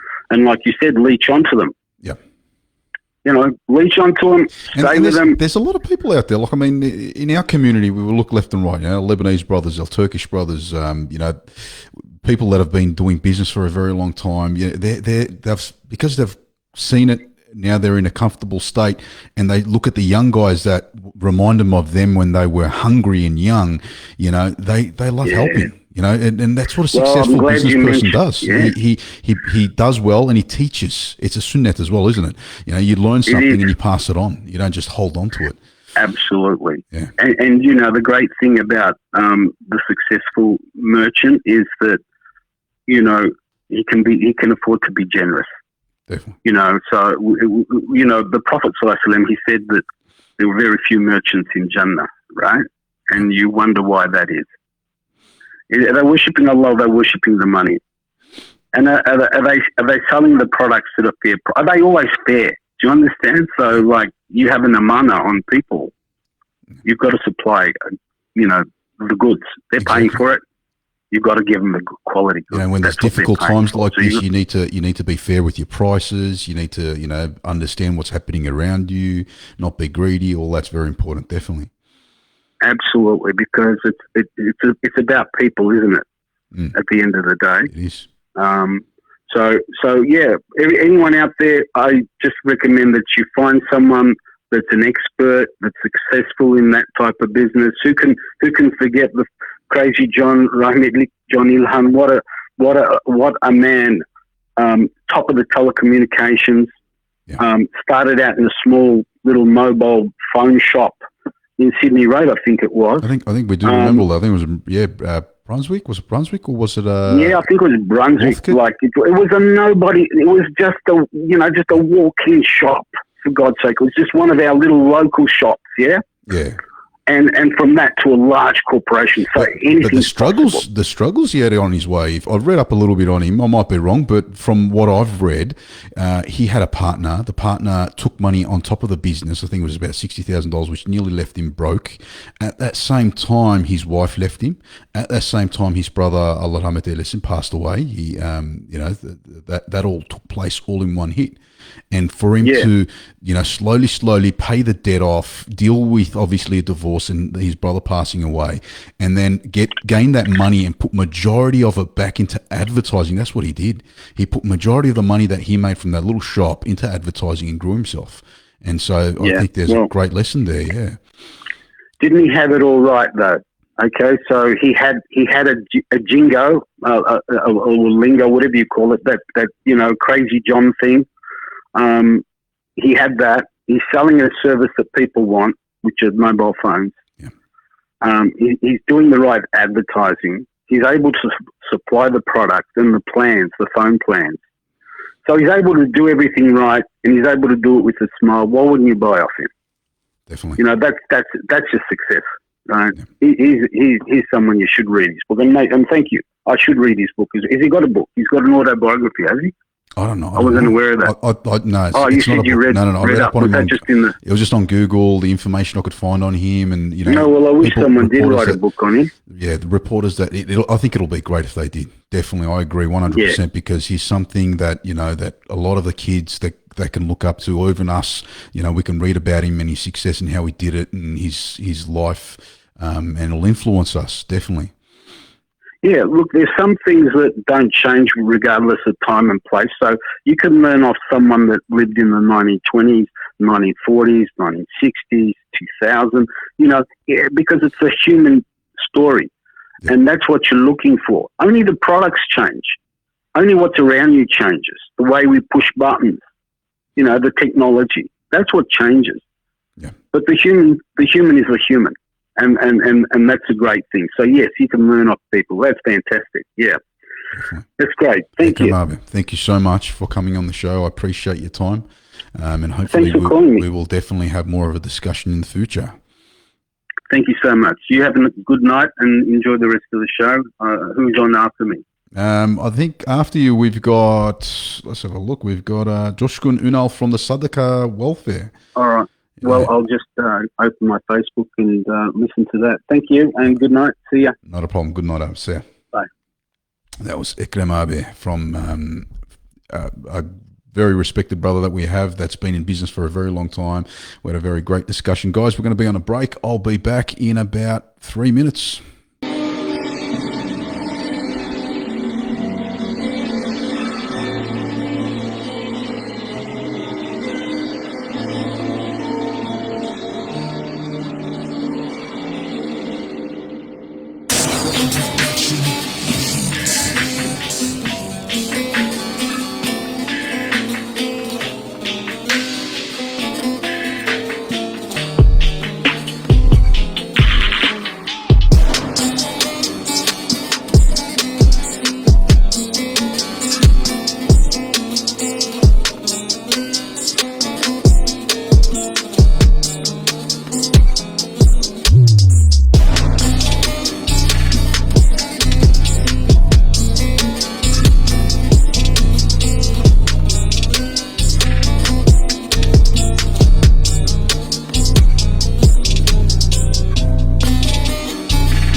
Okay, and we are live on the Aydin Show. Our next guest is a brother called Coskun Unal.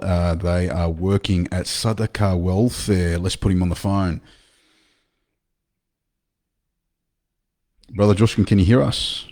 I can hear you now, yes. Assalamu alaikum, brother. How are you? Alaikum salam wa rahmatullahi wa barakatuh. Alhamdulillah, good. How are you? Not bad, brother. Not bad. Can't complain. I'm feeling better now that I'm talking to you. Allah, that was awesome, mate. Thank you for that. Look, it's been a great show. I've actually listened in to most of the speakers. Ekrem has given some great advice in terms of business. Billy Dib's great motivation. Good to follow him on his social platforms. Hussein Goss is a legend in himself. Don't tell him that. But Alhamdulillah, Sadaqa Welfare Fund, we've do you think he gets... Yeah, sorry, I've got to cut you off. Do you think he gets a bit of a head when you say that? You reckon his head grows a little? Look, he's a real estate. He's an auctioneer, so I guess it's normal. But I have to say, he's probably the most humblest of people. And yes, Definitely. he does make time for you, and he is very punctual. So I was late on delivering his calendars to the Gold Coast, so he did get to me about that. But Alhamdulillah, I have to say, I think the thing that we've got to not get confused is there's a masjid at the front part of the complex, and at the back of the complex is the actual new centre. So Alhamdulillah, it's a nice big masjid, very active. When I was up at the Gold Coast, we did Jummah prayers there. There's a lot of dawah work going on, and the centre is actually separate to the mosque. And I think, look, once it's finished, it's going to be a fantastic project. And look, Alhamdulillah, he's doing all the right things, and Allah subhanahu wa ta'ala keeps sending people his way. And inshallah, it's a great movement up in Queensland. Definitely is, brother. Look, you guys have been doing this for a little while now, Sadaqa Welfare, I guess. Can you tell me a little bit more about it, tell our viewers a little bit more about it, and why you guys decided to kind of get involved with all this? Yeah, inshallah. So look, the charity itself started probably about 7 years ago. We had Brother Bülent and Murat, who were the founders of it. I think, for them, it wasn't something that they set out as an intention to start a charity. It just sort of, I think, graduated into it. There was a sheikh here from Bangladesh, and he was leading prayers. They got to know him, built a relationship, and then basically I think there was a monsoon and a flooding, and it's happening right now as well.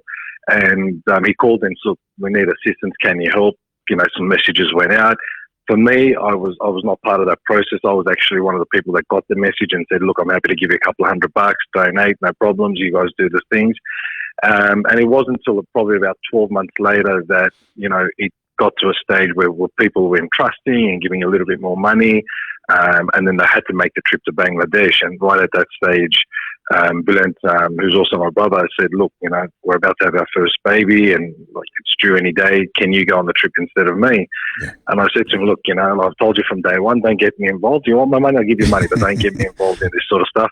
Yeah. But alhamdulillah, look, I think like you're saying, God, what was that? What was that trip? What was that trip like, Abba? Tell us when you went to Bangladesh. I mean, was it because there was persecution in Myanmar with some of the people that were there, Muslims that were there, living in the country, and hundreds of thousands of them had to go to, I think it was Grand Bazaar in Bangladesh. Is that correct? That's correct. So look, yeah. I think that initial trip was a real big eye opener. Look, the thing is, Allah subhanahu wa ta'ala put us in that position, put me in that position to go on that trip. So alhamdulillah, it's a blessing, and we haven't stopped since that particular day.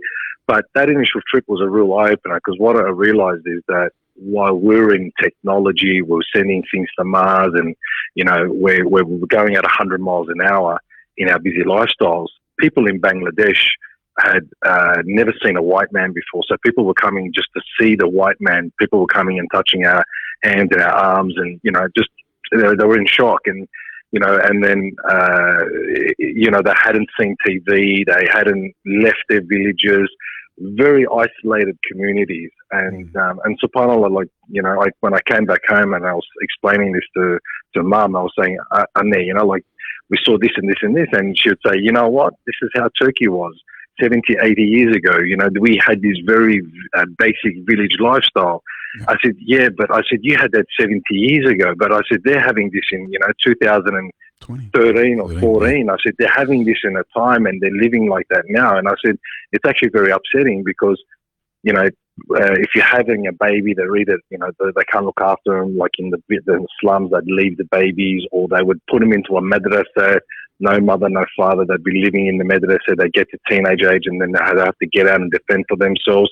So, seeing an 80% poverty rate of a population of 180 million, but the size, I think it was Bangladesh is 4 times smaller than New South Wales, is very heartbreaking. It's very highly dense population, poverty, and you're just in shell far shock. better now though. Like, has it changed since then? Because I think Bangladesh economically is doing very well in 2020. So, 2019 they were doing extremely well, and their levels dropped down just as Indonesia has with poverty. So, has it changed, or are we wrong? Look, I mean, the fact is that you have a key group of people who make all the money, and the people below that, their circumstances haven't changed. When we look at Bangladesh, they're very strong on manufacturing today. Kmart, Target, maybe Best and Less, all those particular brands are actually got their head offices there. Competing with the Chinese market, I think, in terms of clothing. I mean, look, they're manufacturing. They're actually getting employed and they're getting work.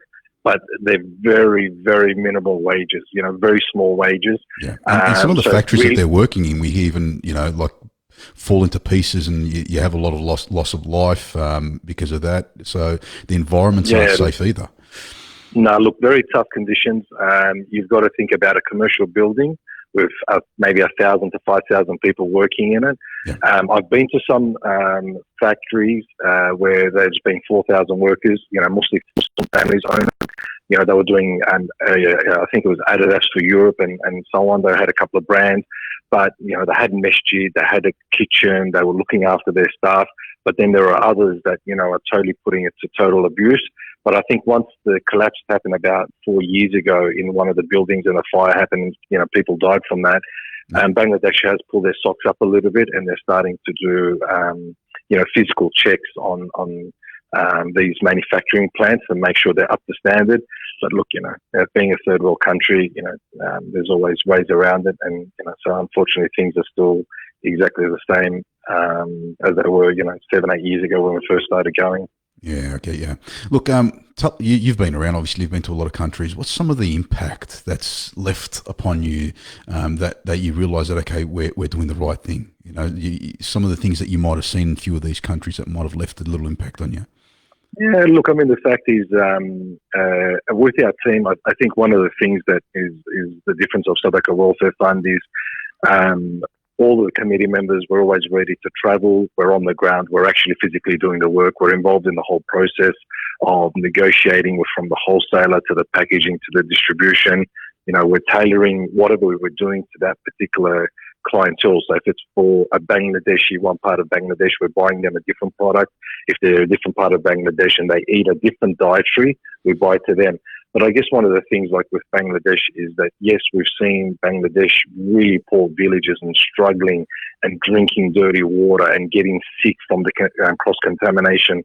But, one of the things was when the Rohingyas were actually coming across the border, subhanAllah, we're on the ground and hearing the tragic stories of the men being killed and any boy that was old enough being killed and women being tortured and raped.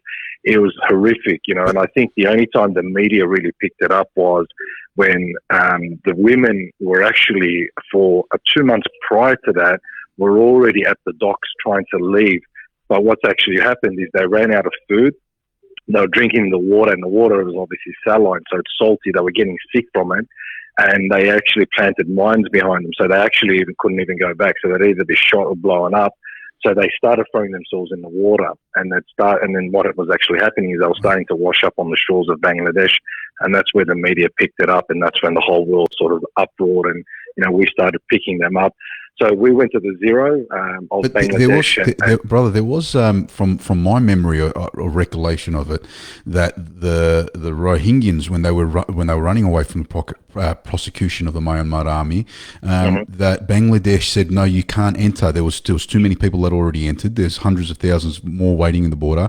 And I remember, because I follow Turkish news, I follow English news, I follow a bit of Arabic news as well, but I remember Tayyip Erdogan kind of jumping in on that and telling them to kind of lift up the restrictions and allow the people in.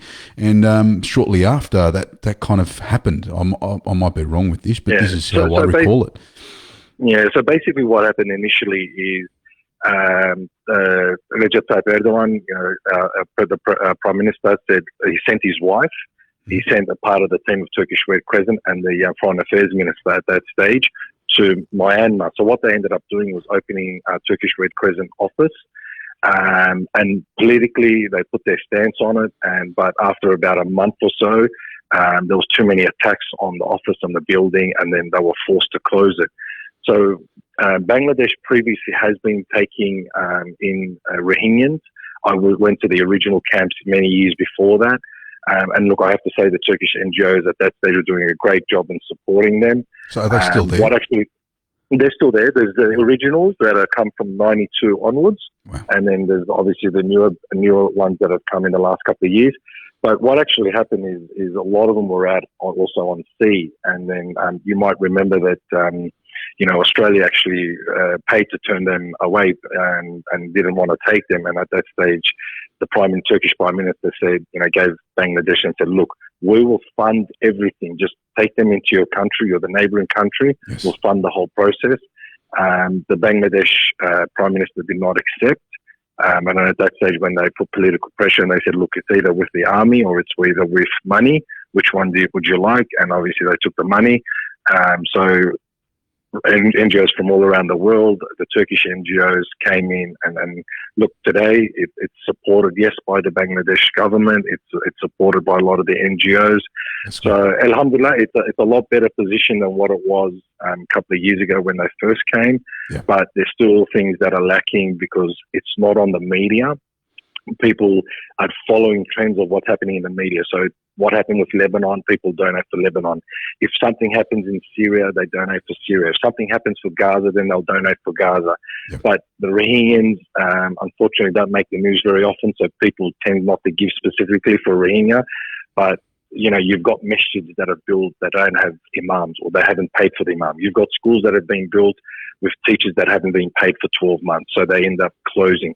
So there's a lot of these factors that are very important with continuity. So if you're actually giving for a Sadaqa Jariyah project, making sure that water station is continuing, making sure that school is staying open, making sure that masjid's got an imam is also very important. And it's an amana upon us and the charities, and also as a donor, to be astute enough to know that if you're donating to that particular project's also continuing as well. So alhamdulillah, having those trips and going on the field and letting your team know that, hey, you're on top of them and that you're supervising and you do care and you have sympathy towards them and you will support them, makes a big difference. And look, they do appreciate that, you can leave a place like Australia and in your comfort and come and help them. And look, we had this in the villages of Bangladesh, where no car, no motorbike, you had to actually move around with canoes. They said, we don't care about the food or the water that you bring. What we care about is the hope that you bring. And this was more powerful for us than anything that we could do on the ground, because for them, there was Muslims that were living in comfort and luxury that left us, that came and look after us and had thought about us. That was more inspirational and more motivational for them than the food and the water that we brought them, because they said, Allah will every day, provide us with sustenance and rizq. And even if it's dirty water, if we need to get sick from it, we get sick from it. But alhamdulillah, you guys have left your environment and come here to think about us and ponder about us and try and make a change with us. For us, you have done enough anyway. And this has always been a motivation for us to continue doing the work we're doing, because it's not just about, helping at that particular instance, but it's also giving them the hope as well. And I think, we saw that in the Syria crisis. We were there on the border with our team when the Aleppo evacuation was happening. Just seeing the families coming through, in the middle of winter through ice and cold, having to leave family members behind, and, the constant bombing of Aleppo. And, it's tragic. You've got to think about it. What's one of the most saddest things that you've seen, you've encountered working at Sadaqa, traveling around the world? Let us know a little bit about like that, maybe. Look. I mean, I was at Yemen last year. Same type of situation. The thing that really sort of is that sort of sticks with you is that, here in Australia, when I used to get up and I speak at, Jummah khutbah or at a Taraweeh in Ramadan and so on, I used to say, listen, we are never too far away from calamity. We can never get too comfortable. What is happening to the Uyghurs in China could happen to us here in Australia. Or a calamity could fall upon us where our lives could change. And subhanAllah, here we are in 2020, and we're facing COVID, and we're understanding a little bit about what's maybe actually happening overseas.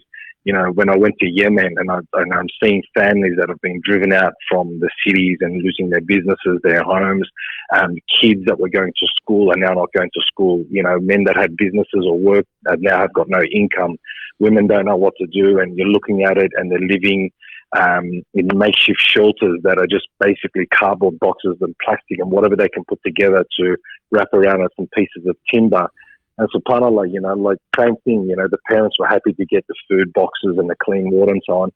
But the kids didn't want any of that. The kids were holding our hand and they just wanted love and affection. They wanted you to play. And, here you got three Aussies that are just being silly and running around playing tips with them and tags and jumping up and down, doing star jumps. And look, it's absolutely silly. Our kids would look and say, Baba, what are you doing? But the kids over there just absolutely appreciate it. We took cricket sets to Bangladesh and we played cricket with them. We played soccer with them. Yeah. And I think the things that stick with you is that these children are born in this environment and they grow up in this environment. They actually don't know anything different. And we have to, sometimes think about it. We want the best of education for our kids, but we are also responsible for other children around the world to help them even get some of the basic necessities of education. So we can empower them, because today we've got technology at our fingertips. We have all the resources. It is an amana for us to give this information and this to those in these third world countries, so they can empower themselves to make a change within their communities. And look, I've seen this, and I've seen many people of Rohingya, of Bangladesh, Indonesian, and when I'm traveling, start talking to me in Turkish, and I'm taken back, and I'm like, wow, how do you know Turkish? And they say, oh, we're in the Turkey's education program, so we've been educated in Turkey, and we learned the language while we're there. And like, subhanAllah, okay, so you've come back here, you're multi-language, you're multi-skilled, you've got a better idea, so now you're doing charity, you're giving back to humanity. And look, even today I have someone from Uganda write to me in Turkey saying, can you come and please help us on work in Uganda? And he's writing to me in Turkish, and I'm thinking, oh my God, my Turkish is not even that good. Like, that's amazing. I know mine's not. I can understand it 100%, but writing it and because I prefer English, mine's not that great either. But that's really good to know that there's people out there that they can speak that language, because there's programs in place that have been looking after them. Exactly. And look, I think Hussein Goss touched upon this, is it's not about just the dawah and taking the shahada. Yeah. It's about giving the continuation of the understanding of Islam, the understanding of the Quran, understanding of the Sunnah, the Seerah, the life of the Prophet ﷺ, so they can have a true understanding and implementation of them in their life. And then they can have a positive impact, that it has a flow-on effect with their kids and their kids and their kids. It's like when we hear about the Kamalis, you touched upon that. Like we've got Abu Hanifa Institute that's doing the documentary before 1770. It's been proven that there have been Muslims by Australians in university, that it's over 500 years old. Yeah. So basically, I've met Aborigines while we've been doing the work, and also, some of the brothers that do the dawah are saying, there are Aborigines that know the Islamic terminology. And when you ask them, you say, well, how do you know this? And they say, oh, look, my grandfather was Muslim. And you say, oh, but what happened down the line? But no one ever came back to us again. So the key for us is, not just only feeding the black hole of emergency relief, but it's also actually empowering them. So let's build them a masjid. Let's get them to recongregate. Let's get them to relearn their Islamic values. Let's build them a school. So they start learning maths, they start learning a bit of English, they start learning some of the common knowledge. And then, okay, what else do we need? They got, dirty water, let's clean them, and let's build them a water station. So all these things to empower them, which is also very important, and that changes their lives. So once they start eating healthy, drinking healthy, things start changing. And I guess to do that, you guys obviously need funds. You need to collect money. How's that all been working out for you guys? We've been seeing a lot of, on Facebook, and I think Steve DeBliss was with you guys. He's had something going on live where we're trying to, bring people towards you so that they can help with these projects. How's that all going? Look, alhamdulillah, the charity itself is growing at a very rapid pace, and the only reason why it grows is, I guess, people entrust in the charity, the transparency. We're very transparent about the work we do. We show the start of the project, we show the middle of the project, we show the end of the project. We take them through a journey, and I think that's very important for us as an organisation, and as for a donor that's donating, is to get that connection. So it's not basically, look, I saw Gaza, it was being bombed, and I donated, and that's it. It's not about that. It's okay, you donated. Okay, so the guys in the field, look at the challenges they're going through. So they've packaged this. We've had to truck this out while all this was happening. We got these out to the families. The families are now talking about their experiences. So these are real life experiences that people are now talking about. So it's about engagement and making them feel about reality of what's actually happening overseas. It's not a film. It's not a story. It's not a feel good. It's reality. And if we want to have connection with the rest of the ummah, we have to have the understanding of what's happening around the globe, because as much as they are our responsibility, and that's why we have these charities, and that's why we're helping. And today, Sheikh Burhan in Perth was doing a fundraiser for the Lebanon appeal, and he said something very important. And I thought, wow, it's powerful, because he said, while you're donating, you're not helping the people of Lebanon. He said, you're actually helping yourself in your akhirah. So what Allah subhanahu wa ta'ala is doing is giving you an opportunity, a ways and a means of donating, excuse me, to build something for your akhirah. And subhanAllah, sometimes we might undermine that little bit of donation that we give. And I always say this, is that we are not part of the 10th Sahaba that was promised Jannah. So for us as human beings living in this era, we have to multiply in our rewards and look for the key of Jannah in multiple things. So is it being good to mum and dad? Is it being good in our business and being honest and, being just on the scale? Is it being good to our wife and our kids? Was it from the Hajj? Or is it from the donation we're giving? So what we've got to do as human beings is we've got to multiply in all these avenues. So one of those could be the key to Jannah. So this is why I always look and I say, you know what? We are busy with the time, you start Fajr and it's Isha. The time is going very quick. We're very busy with our lifestyle. We're very, let's say, delicate on every issue, but we should be also delicate on charity as well. So even I always say is, sign up to $1 a day, $30 a month, $360 a year. So while you're busy, you got that dollar in the background working for you. And, we accustom our kids that after Fajr, there's nothing to say you're going to make Isha. Put $1 into the money box. So alhamdulillah, you can say, today I've fulfilled my obligation of charity. Yeah. We're all as Muslims obliged to give zakat. It's good to give sadaqa. I guess even if you get the kids, going back onto the kids, even if you get them, a money box and just get them to pick up coins around the house and get them to put it in there and kind of tell them that, okay, well, with this, we're going to go give it to charity and show them how it's done. Even if you can do something down here in Melbourne to kind of enlighten them, or show them where it's going by giving that money to, say, sadaqa welfare, and watching, how you guys take that money overseas and what you do with it, it kind of opens up their eyes as well at such a young age. It's very important. Definitely. And I think this is where we need to engage our children with that process.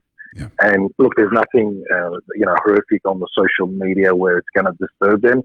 It's more about saying, hey, look, you guys actually donated to the Lebanon appeal. Now, Allah subhanahu wa ta'ala reward you. Come, let me show you what the charity that you gave the money, what they actually did with it. Oh, look, they're giving out hygiene packs here. So, obviously, because the house was, blown away from the disaster, You know, they don't have that. Look, here's a food box being given. So they've lost their kitchen. Here's some warm meals being given. Yeah. You know, the water systems are being damaged. Look, here's some clean water being given. And look, you actually have all a part of this. You know, your donation went towards all of this. And look, the hospitals are all damaged. They, you know, even the children that are in there being treated, they're not allowed their mothers or fathers for more than 2 minutes a day. They're on their own. So imagine how you would feel if you were in the hospital and you didn't have us next to you. So look, your donation helped for medical for that child to be treated. So that'll go a long way. That'll stick with a child for a very long time. If we could just, as you mentioned, just enlighten them with that. Definitely. And this is why I say, I think engagement is also very important, and we have to instill this into them. And look, as I was saying earlier, Allah subhanahu wa ta'ala talks in many verses where he talks about salah, and then straight after he talks about zakat and charity. So it goes hand in hand. And, one of the ayats that is very, very powerful is that, and it's always sticks with me, is that on the day of judgment, when Allah subhanahu wa ta'ala, gives us these verses, he says, the people will say, Ya Allah, give me one chance to go back to the dunya. And the one chance that they want to go back to the dunya is not to pray or make dua or be good to their parents, is actually say, so I can give in charity, so I can give in sadaqa. So Allah subhanahu wa ta'ala tells us the importance of giving back to humanity, giving back in the wealth that is giving. Allah subhanahu wa ta'ala tells us, why don't you give me a goodly loan? He's the one who also owns the rizq. He gives us the rizq. It's an amana upon us to see what we do with that rizq. And subhanAllah, look, and that's why I think, if we dedicate part of our wealth, and look, the brother spoke beautifully about maybe starting business. Make a deal with Allah subhanahu wa ta'ala. Say, Ya Allah, if I succeed in this business, I'm willing to give 2.5%, which is my general zakat, but I'm going to give another 2.5% of general sadaqa. So that way I'm going to give 5% of all my proceeds to charity. And I have seen many brothers that have made these sort of commitments in their business, and they are thriving. Yeah, exactly, because that good karma comes back. You know what I mean? That it comes back into your business. And I follow a lot of successful people. I read a lot of biographies. I look at Muslim, non-Muslim. It doesn't really matter for me. I research, and majority of these people give 10% of their wealth to charities, and they all say the same thing. It somehow comes back, and I believe God. Go ahead. Yeah, Tony Robbins, Simon Sinek, all these powerful motivational speakers, they all have specific talks about giving and charity. And think about it, they're not even Muslim. They are looking for that feel good. They get this, the serotonin, the feel good about giving and charity. And like Brother Hussein God said, I don't want to take your house now. Become Muslim. I'll take your house then because I know you'll get your reward. Only if they understood the reward of the charity that they're giving in their business, and if they were Muslim, the reward that they would get on the day of judgment and the akhirah. So, inshallah, look, I guess if we as Muslims instill into this, we do our part of our da'wah so we can, advise others about the good as well. But look, charity definitely should be a part of our life. From Yemen, we're seeing what's happening in Yemen. Look, Bangladesh is going through massive flooding at the moment. 1/3 of the country is under flood. Wow. Many displaced people. So I think they said there's over 1 million people that are displaced out of their homes. 160 people have died so far from the flood. They're full of rivers there, aren't they? I mean, I've had a look at their map, and we were even thinking about going up towards that way. They've got nothing but rivers all around them. So yeah, they do. Look, there's rivers that go. The Ganges River comes through for India. There's a lot of flooding that happens from that. So it's very greenery. I mean, look, they are fortunate in that because they're rice eaters. So they get their visit from the land, but unfortunately, the downside of it then is they've got to face the yearly monsoon season and have the floods as well. And also, look, we spoke about it in Cox's Bazar. They're not in farmland; they're in makeshift tents, and they've got to go through, monsoon season, 3 months of heavy rain. So it's definitely not easy for them as well, and a lot of them, lose their homes and got to get, rebuilt. How are you guys getting there? How are you guys going? We've got this whole COVID thing that's happening, all these restrictions in place here in Australia. Victoria's a bit tighter than where you guys are from in Sydney. We've got stage 4, unfortunately, which is really, affecting us being able to do anything. But even with stage 3 restrictions, I think you guys have got in Sydney. how are we going to help? You know, how's Sadaqa going to be able to go out and help these guys? Like, are you guys going to be able to get on a plane and go to Bangladesh? Or we've got an issue in Lebanon at the moment. I think that's one of the projects you guys are working on to help some of the people that have been affected by that gas bomb or explosion, whatever it was. How are you guys going to get out of here? I think the key, look, you mentioned with Brother Steve earlier, like when we talk on the podcast, and Brother Steve Dib actually came on one of the trips with us, is Sadaqah also fund is not a Ramadan or a Qurban once a year type of charity. We're actually working full 12 months of the year. Now, maybe in the good season at the end of the year in summer while we're taking holidays with our families, we're actually using that time to travel to different countries to see what projects we can do and how we can help. Nice. So because we're working 12 months of the year, we've got very good partners. Like we've got an office in Istanbul, and we've got our own team there. That team actually travels into Syria to do our work in Syria and monitor that work. They're on the Syrian border when we're not there. We've got our team, also working in Istanbul with 200 plus of the Uyghur families that have come that are in need. In Lebanon, we've got our team. So in all of the countries, like in Bangladesh, we've got 3 teams that we've been working, but we work constantly around the clock. So with this Antoine cyclone, we've been working already in that particular project for 2 months. Okay. So they understand, what are the Australian requirements. We're we're a registered NGO. We're sending money. They're a registered charity within their own government in their own country that can receive funds. They understand the audit process. They understand, the packaging process. They understand the transparency of the work that needs to happen for our donors. So we're constantly always on the phone and working with them and getting photos and videos and trying to make the programs better each time. We're trying to understand what the requirements of each particular area is. Yeah. So for me, I'm actually the project manager. So basically I assist all the projects. We're talking to the teams. So we finish our day job and I get a little bit of break at home, and then while we're ready to go to bed, all those countries are waking up and ready to work. So I spend most of my nights communicating internationally, trying to get the work done. Look, as an NGO, yes, we can travel. Yes, when we come back, we have to go through the whole quarantine process. Okay, so you guys can travel? We can travel and get an exemption, but we're just staying put at the moment just to see how the things pan out. I'd love to be in Turkey at the moment to overlook the project and meet with a lot of the field partners and so on. But, I'm just waiting till when the face mask goes away so we can actually make the trip.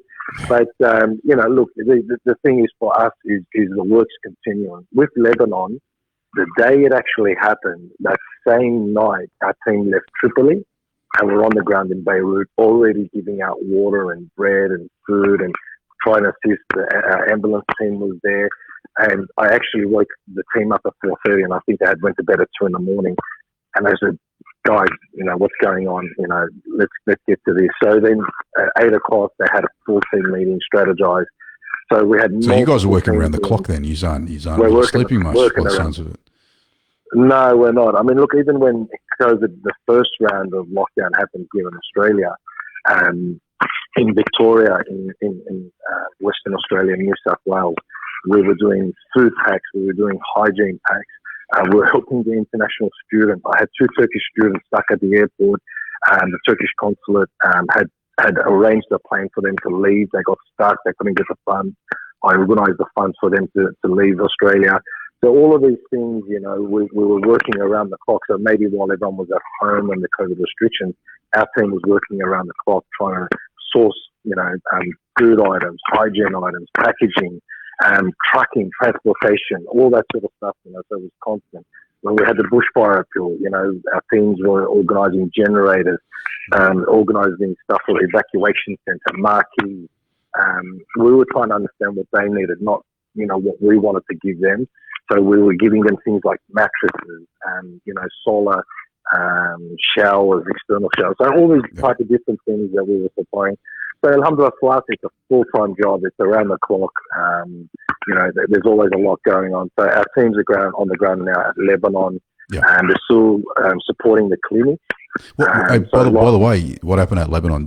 Was it a bomb? Was it Israel? Was it like we're hearing a lot of things? I mean, we saw a gas explosion, and may Allah give patience to all the families that are kind of involved in losing. I think it was 200 lives, but there was a lot of different speculation about it. There was, apparently it was a strike by Israel. I think one of the ministers in Lebanon kind of mentioned that. Are you allowed to say anything like that? I mean, would that kind of because you're involved with sadaqa, you're out there, you guys are trying to help and stuff. Can you get involved in the politics of it?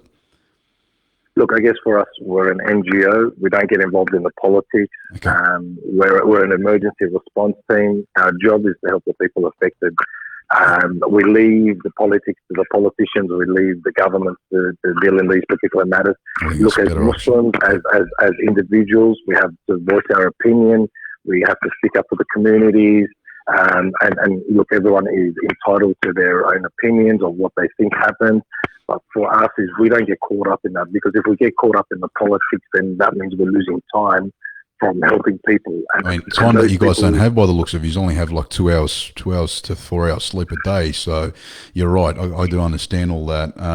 Brother, how do we help you guys? How do we donate to Sadaqa Welfare? How do we make this more possible for you guys to be able to do all these beautiful things that you're doing all around the world? Yeah, look, inshallah, sometimes, people might think it's very hard to earn very, very small and easy deeds. Like, it's actually very easy. Look, we're on Facebook, we're on Instagram. You can like and follow the pages and see the work that's being carried out. You can speak to family and friends and instigate them. Look, I'm not a big fan of social media, but I use it because of the work that we're doing. Yeah. And we all spend a little bit of time to engage with family and friends. They can talk about it with family and friends and the work that's actually happening, because sometimes people are looking at places to give and trusted places to give. They are looking for trusted organisations. So there's no harm in introducing Sadaqa Welfare Fund. We do have our own website, sadaqa.org.au. We will put a lot of the projects on there. You can donate directly from there.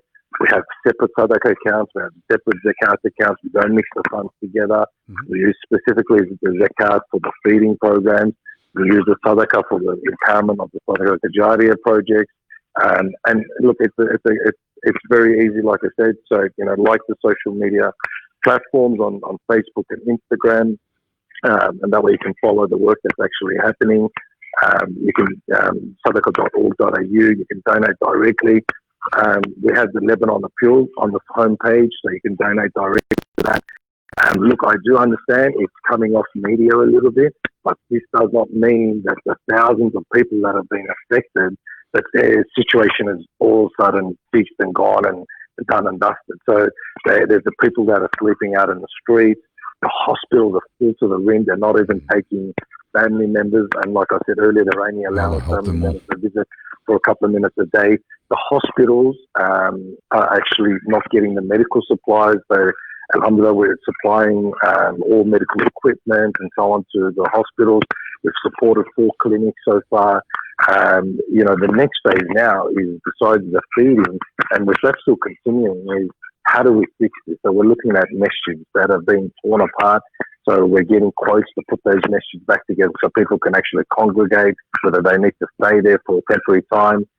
We're looking at, reframing back the homes that have been damaged with their window frames and the glass, so they can move back into their homes. So now it's about fixing it back up and trying to get them back to their normal lifestyle.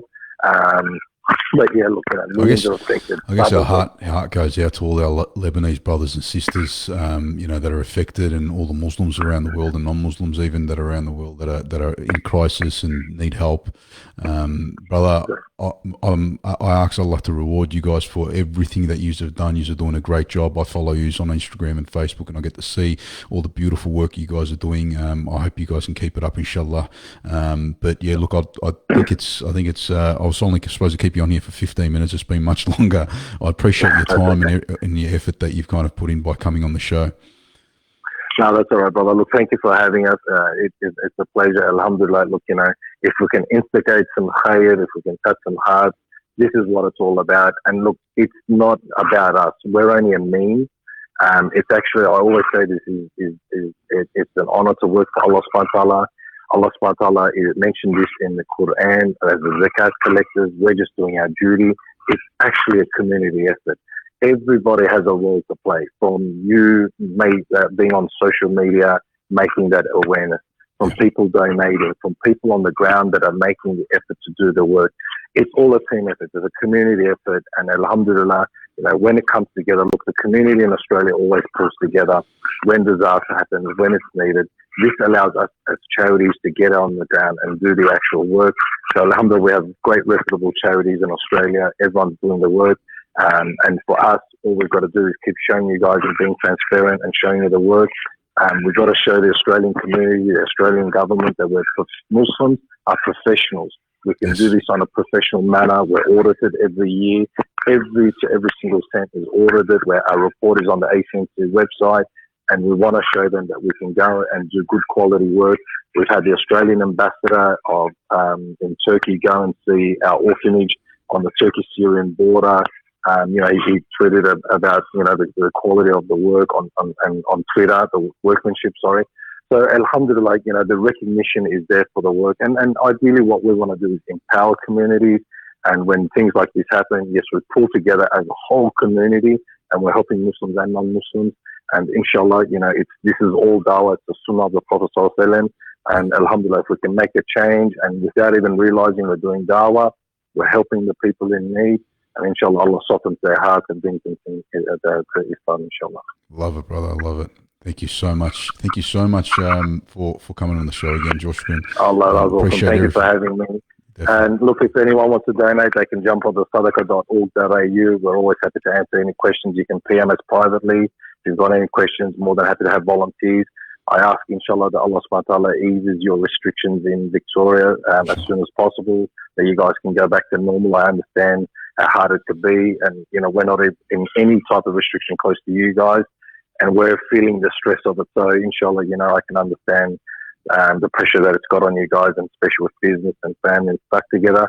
But I do say this, if you are at home with your families, please don't waste your time on your phones.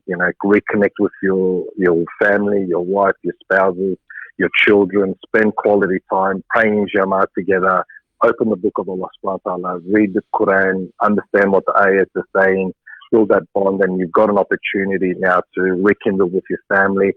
And I just want to finish off with this thing, and I think it's always very important. There are three things that are for free that Muslims have that they don't actually make good use of. One of them is dua. Allah subhanahu wa ta'ala says, I answer the dua of a person that supplicates on me. It's for free, and we actually don't do enough of it. So make dua for yourself, your family, and for the whole ummah at large. And the angels say the same dua back for you as well. So that's for free. You can do lots of it. The second thing is Quran, the Quran itself. It's absolutely free, but we don't read enough of it. So reconnect back with the Quran. Especially the English version, or a language that we can understand from it. That's it. Look, I mean, when they asked Aisha radiallahu anha, the mother of the believers, tell us about the Prophet Muhammad sallallahu alaihi wasallam. Tell us about the Quran, the understanding of the Quran. Said, you have a look at the Prophet Muhammad sallallahu alaihi wasallam. He is the walking Quran. So for us, understanding it in Turkish, in English, or whatever language, it's translated into multi-languages. It's actually having that understanding and then implementing that into your life is the key. And I think the third point is muhabba. So what you've done tonight is you've created muhabba and love. So, it's very easy. We've got WhatsApp, video calls, pick up the phone, call your loved ones, call family and friends, touch upon them. Don't forget about them. We've all got time on our hands. Now's a great time to do it and build the love and the muhabba between us. And that's for free as well. So 3 good key points, inshallah, as Muslims, that we can do more of, and it's absolutely for free. Thank you so much, brother. That was beautiful. And we wish you guys all the best. Inshallah, we'll speak again. Inshallah, brother. Inshallah. Allah, man. Assalamu alaikum. You too, brother. Alaikum salam. That was brother Joshkun from the Sadaqa group. Guys, again, we're going on a short break, and then we'll have one last guest. Anyone that wants to join in on our show, or may think that there is somebody out there that may be able to give us the information that we might need, we're open. Our number here is 1300 000 515. Again, 1300 000 515. I've got to repeat that because I kind of messed that up. So 1300 000 515. You can also get us by email on theaydinshow@gmail.com. We'll be back in a couple of minutes.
And we are back live with our last guest speaker, Mustafa Köken. Can you hear me, brother? How are you? Yes, Ahmed, how are you? Very good, brother. Very good. What are you up to tonight? 10:30 p.m. in Victoria. Listening to the show, yeah. Yeah. How was it so far? Yeah, it's good. It's good. That's good. That's good. I sort of started listening a bit later. Yeah. So I had other things to do, but I was listening from Ekrem. You're doing saz lessons with our good friend Cengiz Temel. Cengiz, yeah. I was in a class with Aydin this time. Talich. Oh, Aydin Talich? I didn't know he was doing the saz. Okay, there you go.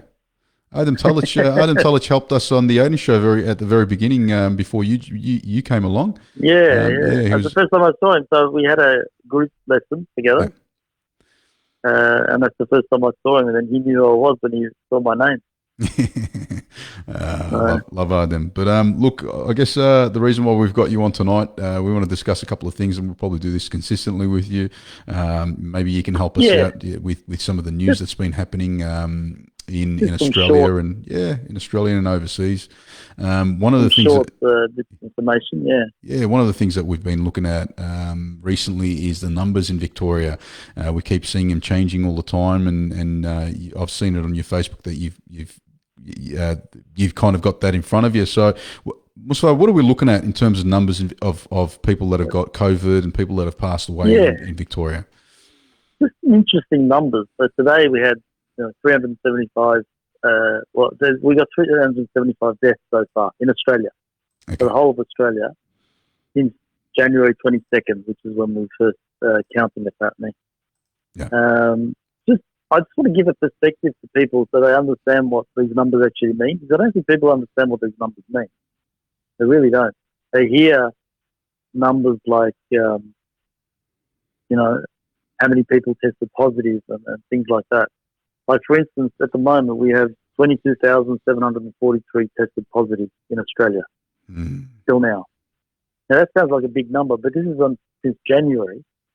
And you have a look at it, 0.089% of Australia is actually tested positive out of, I think it was out of about over 5 million tests.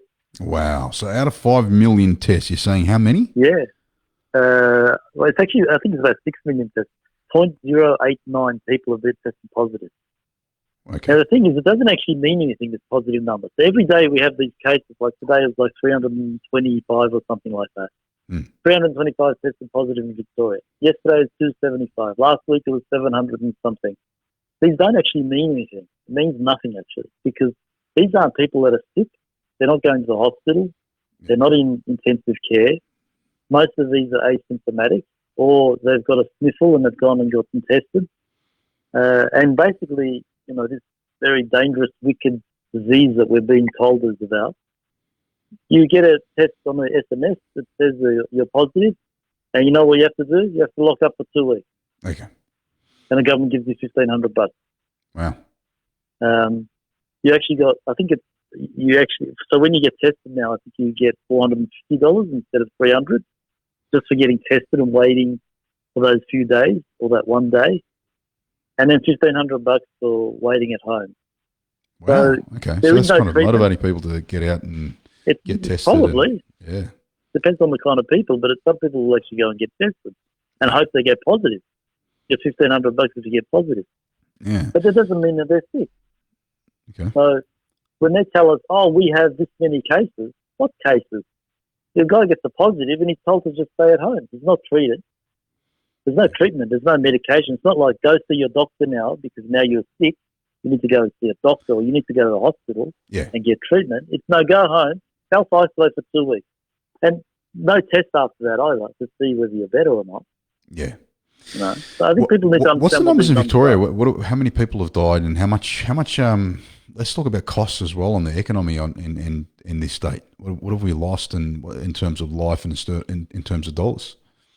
Well, Australia, I didn't look at the Victorian numbers, but in Australia-wide, there's this number that they're talking about of $371 billion in debt that we're in at the moment.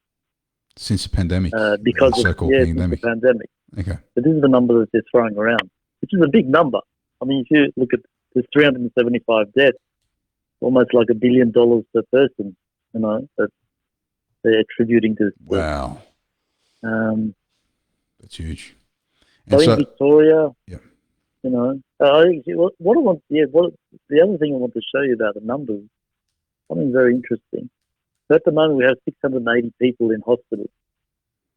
Okay, 47 are in ICU of that 680. This is in Australia. But yesterday, so if we look at Victoria, we have 659 people at the moment in hospital. Yeah. 41 of them are in ICU. But yesterday we had 51 in ICU. Okay. Apparently. So there's less people in ICU now. What's happening with Victoria? We're all on our tippy toes at the moment. Yeah. Stage 4 restrictions. Stage 4 restrictions. A lot of we were just talking to one of our brothers from the Sadaqa welfare group, and he feels for us. A lot of people do it around other states of Australia, but it doesn't look like our numbers are disappearing, and it doesn't look like it's going to happen anytime soon. I mean, they're not disappearing, but they're like here's another number. So at the moment we have 8,188 active people. Yeah. But yesterday we had 8,195 active. active cases.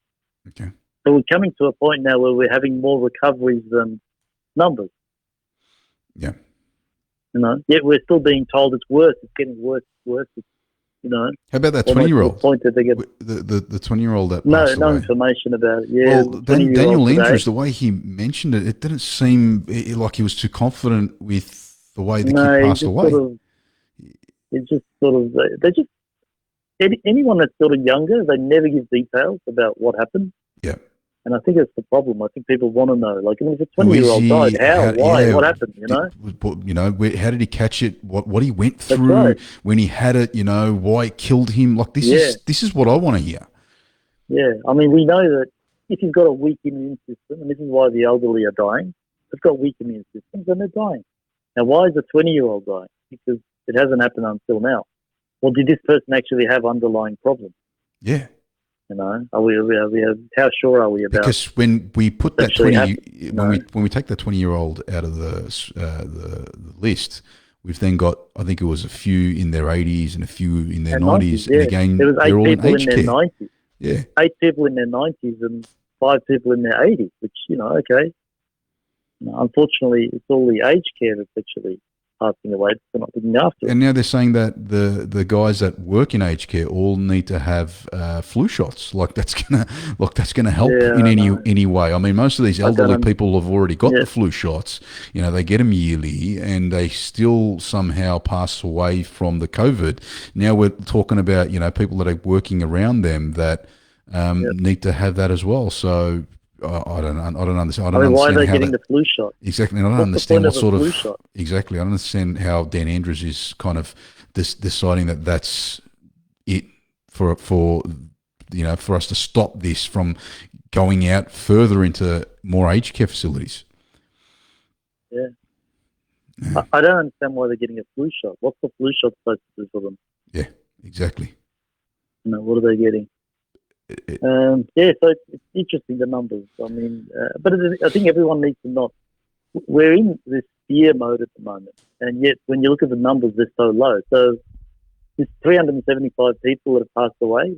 If you look at Australia's population of 25 million, it's 0.001% of the population that have passed away in 8 months.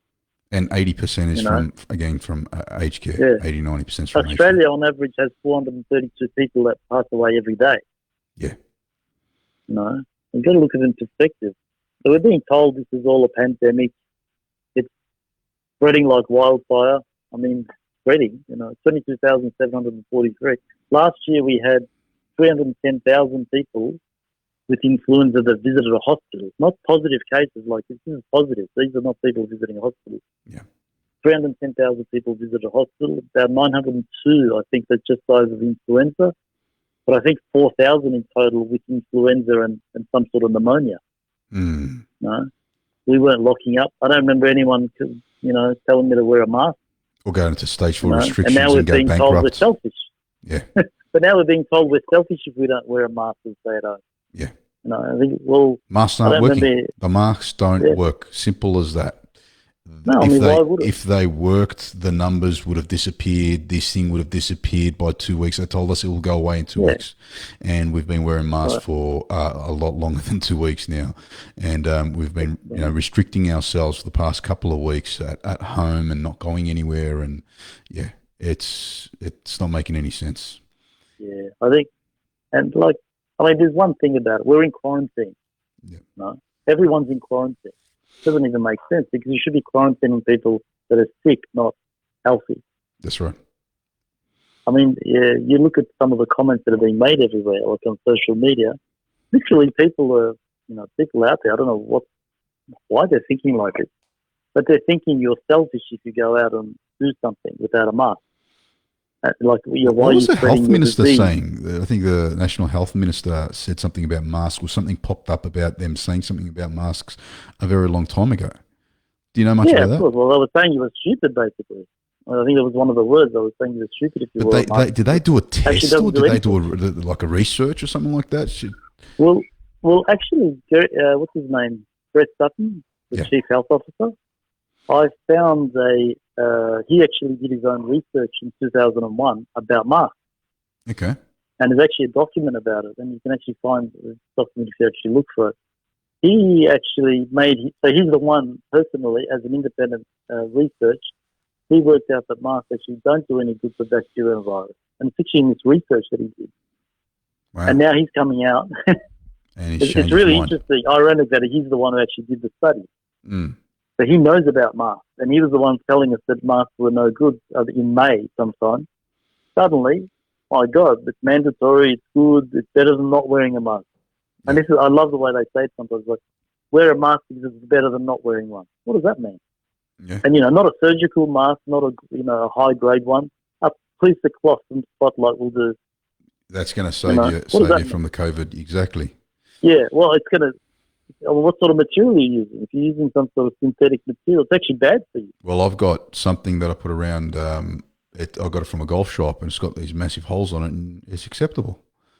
I could breathe out of it. So I remember someone saying today, if you got one of those, those like welding kind of screens, yeah, those, the ones that some people wear, the big screens. They go, if you got a big drill and just drilled holes into it all the way through or everywhere, and walked around, no one would say anything. Musawabi, what do you reckon is happening in New Zealand? Do you reckon they're going to do something similar to what Victoria? Yeah, well, I've already gone into stage 3 already, just in Auckland, and the rest of it's still in stage 2. The numbers are going up. So there was like another 13 cases today. Okay. So the numbers are going up. Yeah, the whole world was looking at New Zealand as a place where they got rid of this whole COVID thing. Where did it pop out from? Like, how is it gone, eliminated? There's no one coming in or out of the country, and it's appearing again. So what are we going to do? Like, are we going to wait? Seriously, we're going to be waiting years and years for this thing to go back and forth, or well, that's the question, isn't it? Yeah. I mean, it depends on what we want to talk about here. Yeah, exactly. I mean, look, I don't know who's listening, if they want to actually hear this, but I mean, you have to realize by now it's a different agenda. It's not about a virus. I mean, if you're destroying businesses, they're going to call you. They're going to call you conspiracy theorists for saying that. That's right. Of course, they're going to. Yeah. But I mean, if you look carefully, you can just see there's something else going on. It's worldwide, this agenda, whatever this is. It's not about a virus. Yes, obviously there's a virus. There's something going on.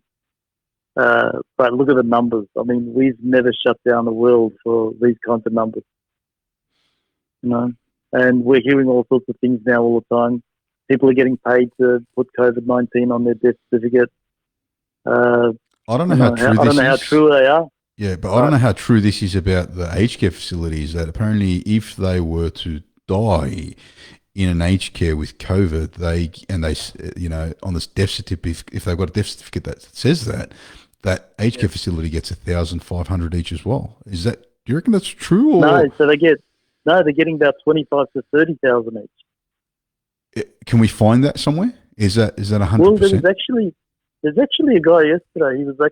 He released all this information about his own dad. So his dad, he was offered, I can't remember, $9,000 or something, and he had all the emails and everything, all the details about this, and he actually released it yesterday. Okay. I didn't get into it too much, but I was this is actually happened yesterday.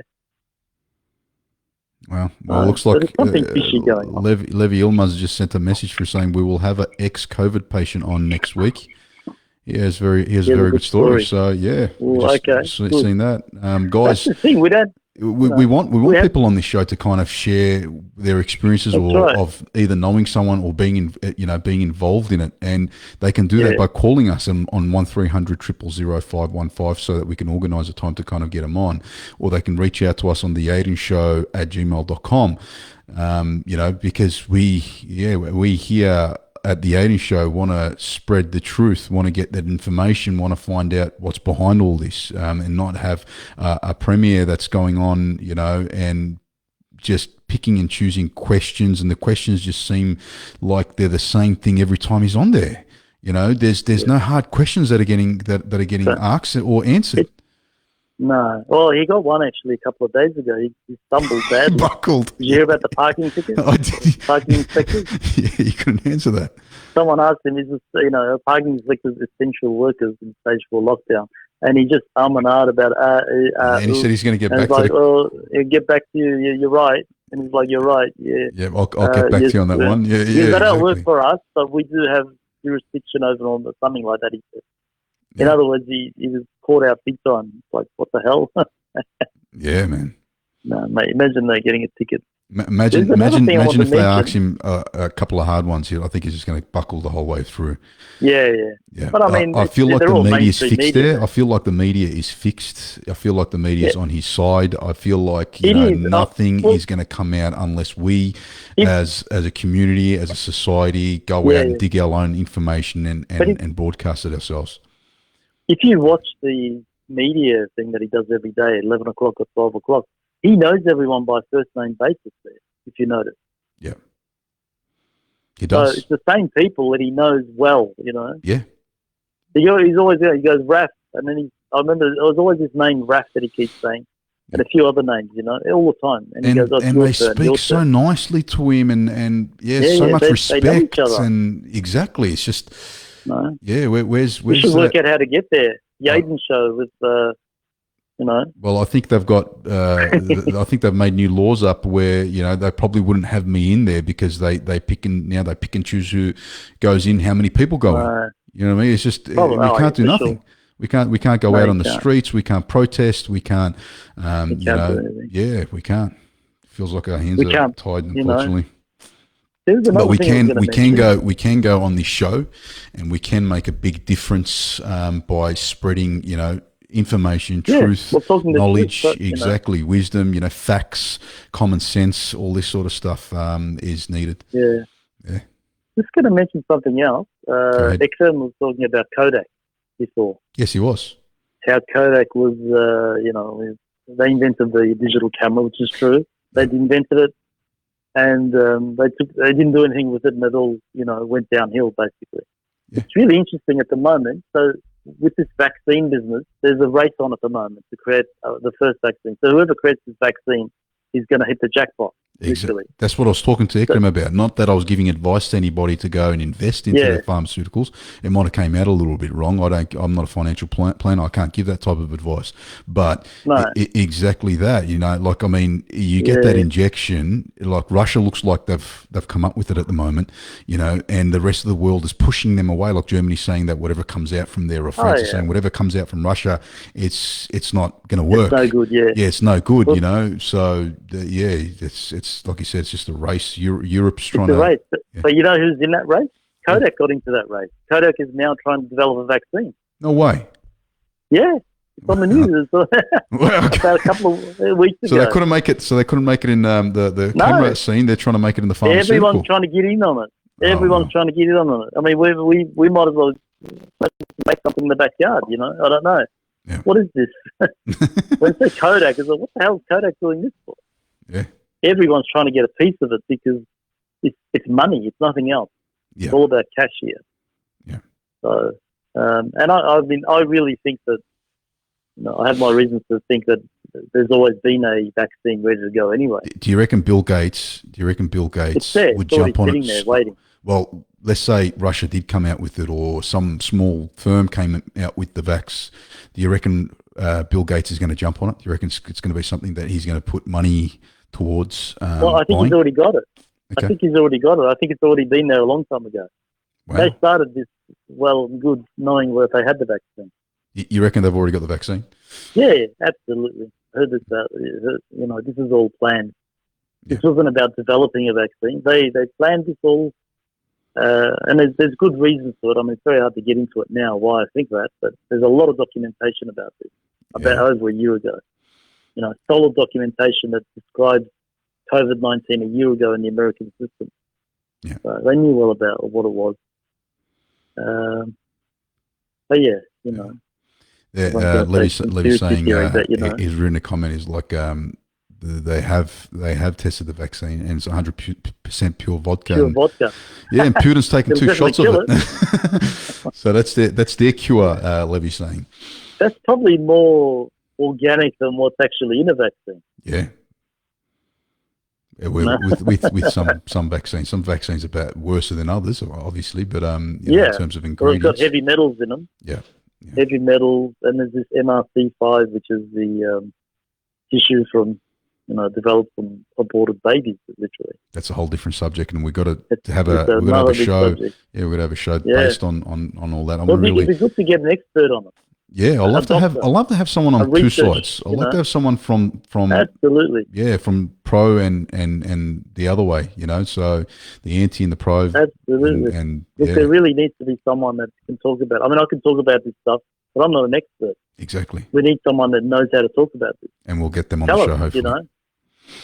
I mean, I've asked the question: are vaccines even halal? Yeah. Are they?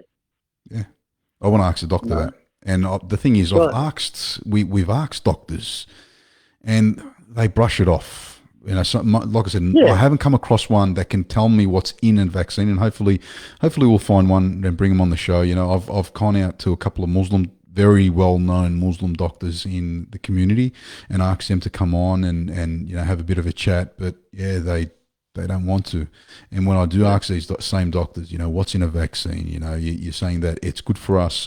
We need to take it. We need to listen to more medical advice more than ever before, especially now. Well, tell me what am I taking? What are we listening to? Give me a breakdown of it, not just words. Yeah, but Mustafa, I think it's past our bedtime, man. It's been one of the longest episodes we've had, 2 hours and 46 minutes. Yeah, it's going to take a long time. And I thank you so much for coming on, and hopefully we do this again next week. Okay, we'll see how it goes. Yeah, exactly. All right, brother. Have a good one. Later. I'll speak to you later. No, bye-bye. Bye. Ladies and gentlemen, that is our second episode live. I hope everybody's well. I wish everybody the best. Look, like our page on Facebook. We've also got YouTube podcasts that we've done previously before. You're more than welcome to go out there and have a look at some of them. Anyone that wants to come on or has something interesting to say, give us a call on 1300 000 515. Or get in contact with us on our email, theaydinshow@gmail.com. I guess we'll throw in a last track for you guys before we call it a night. Assalamu alaikum.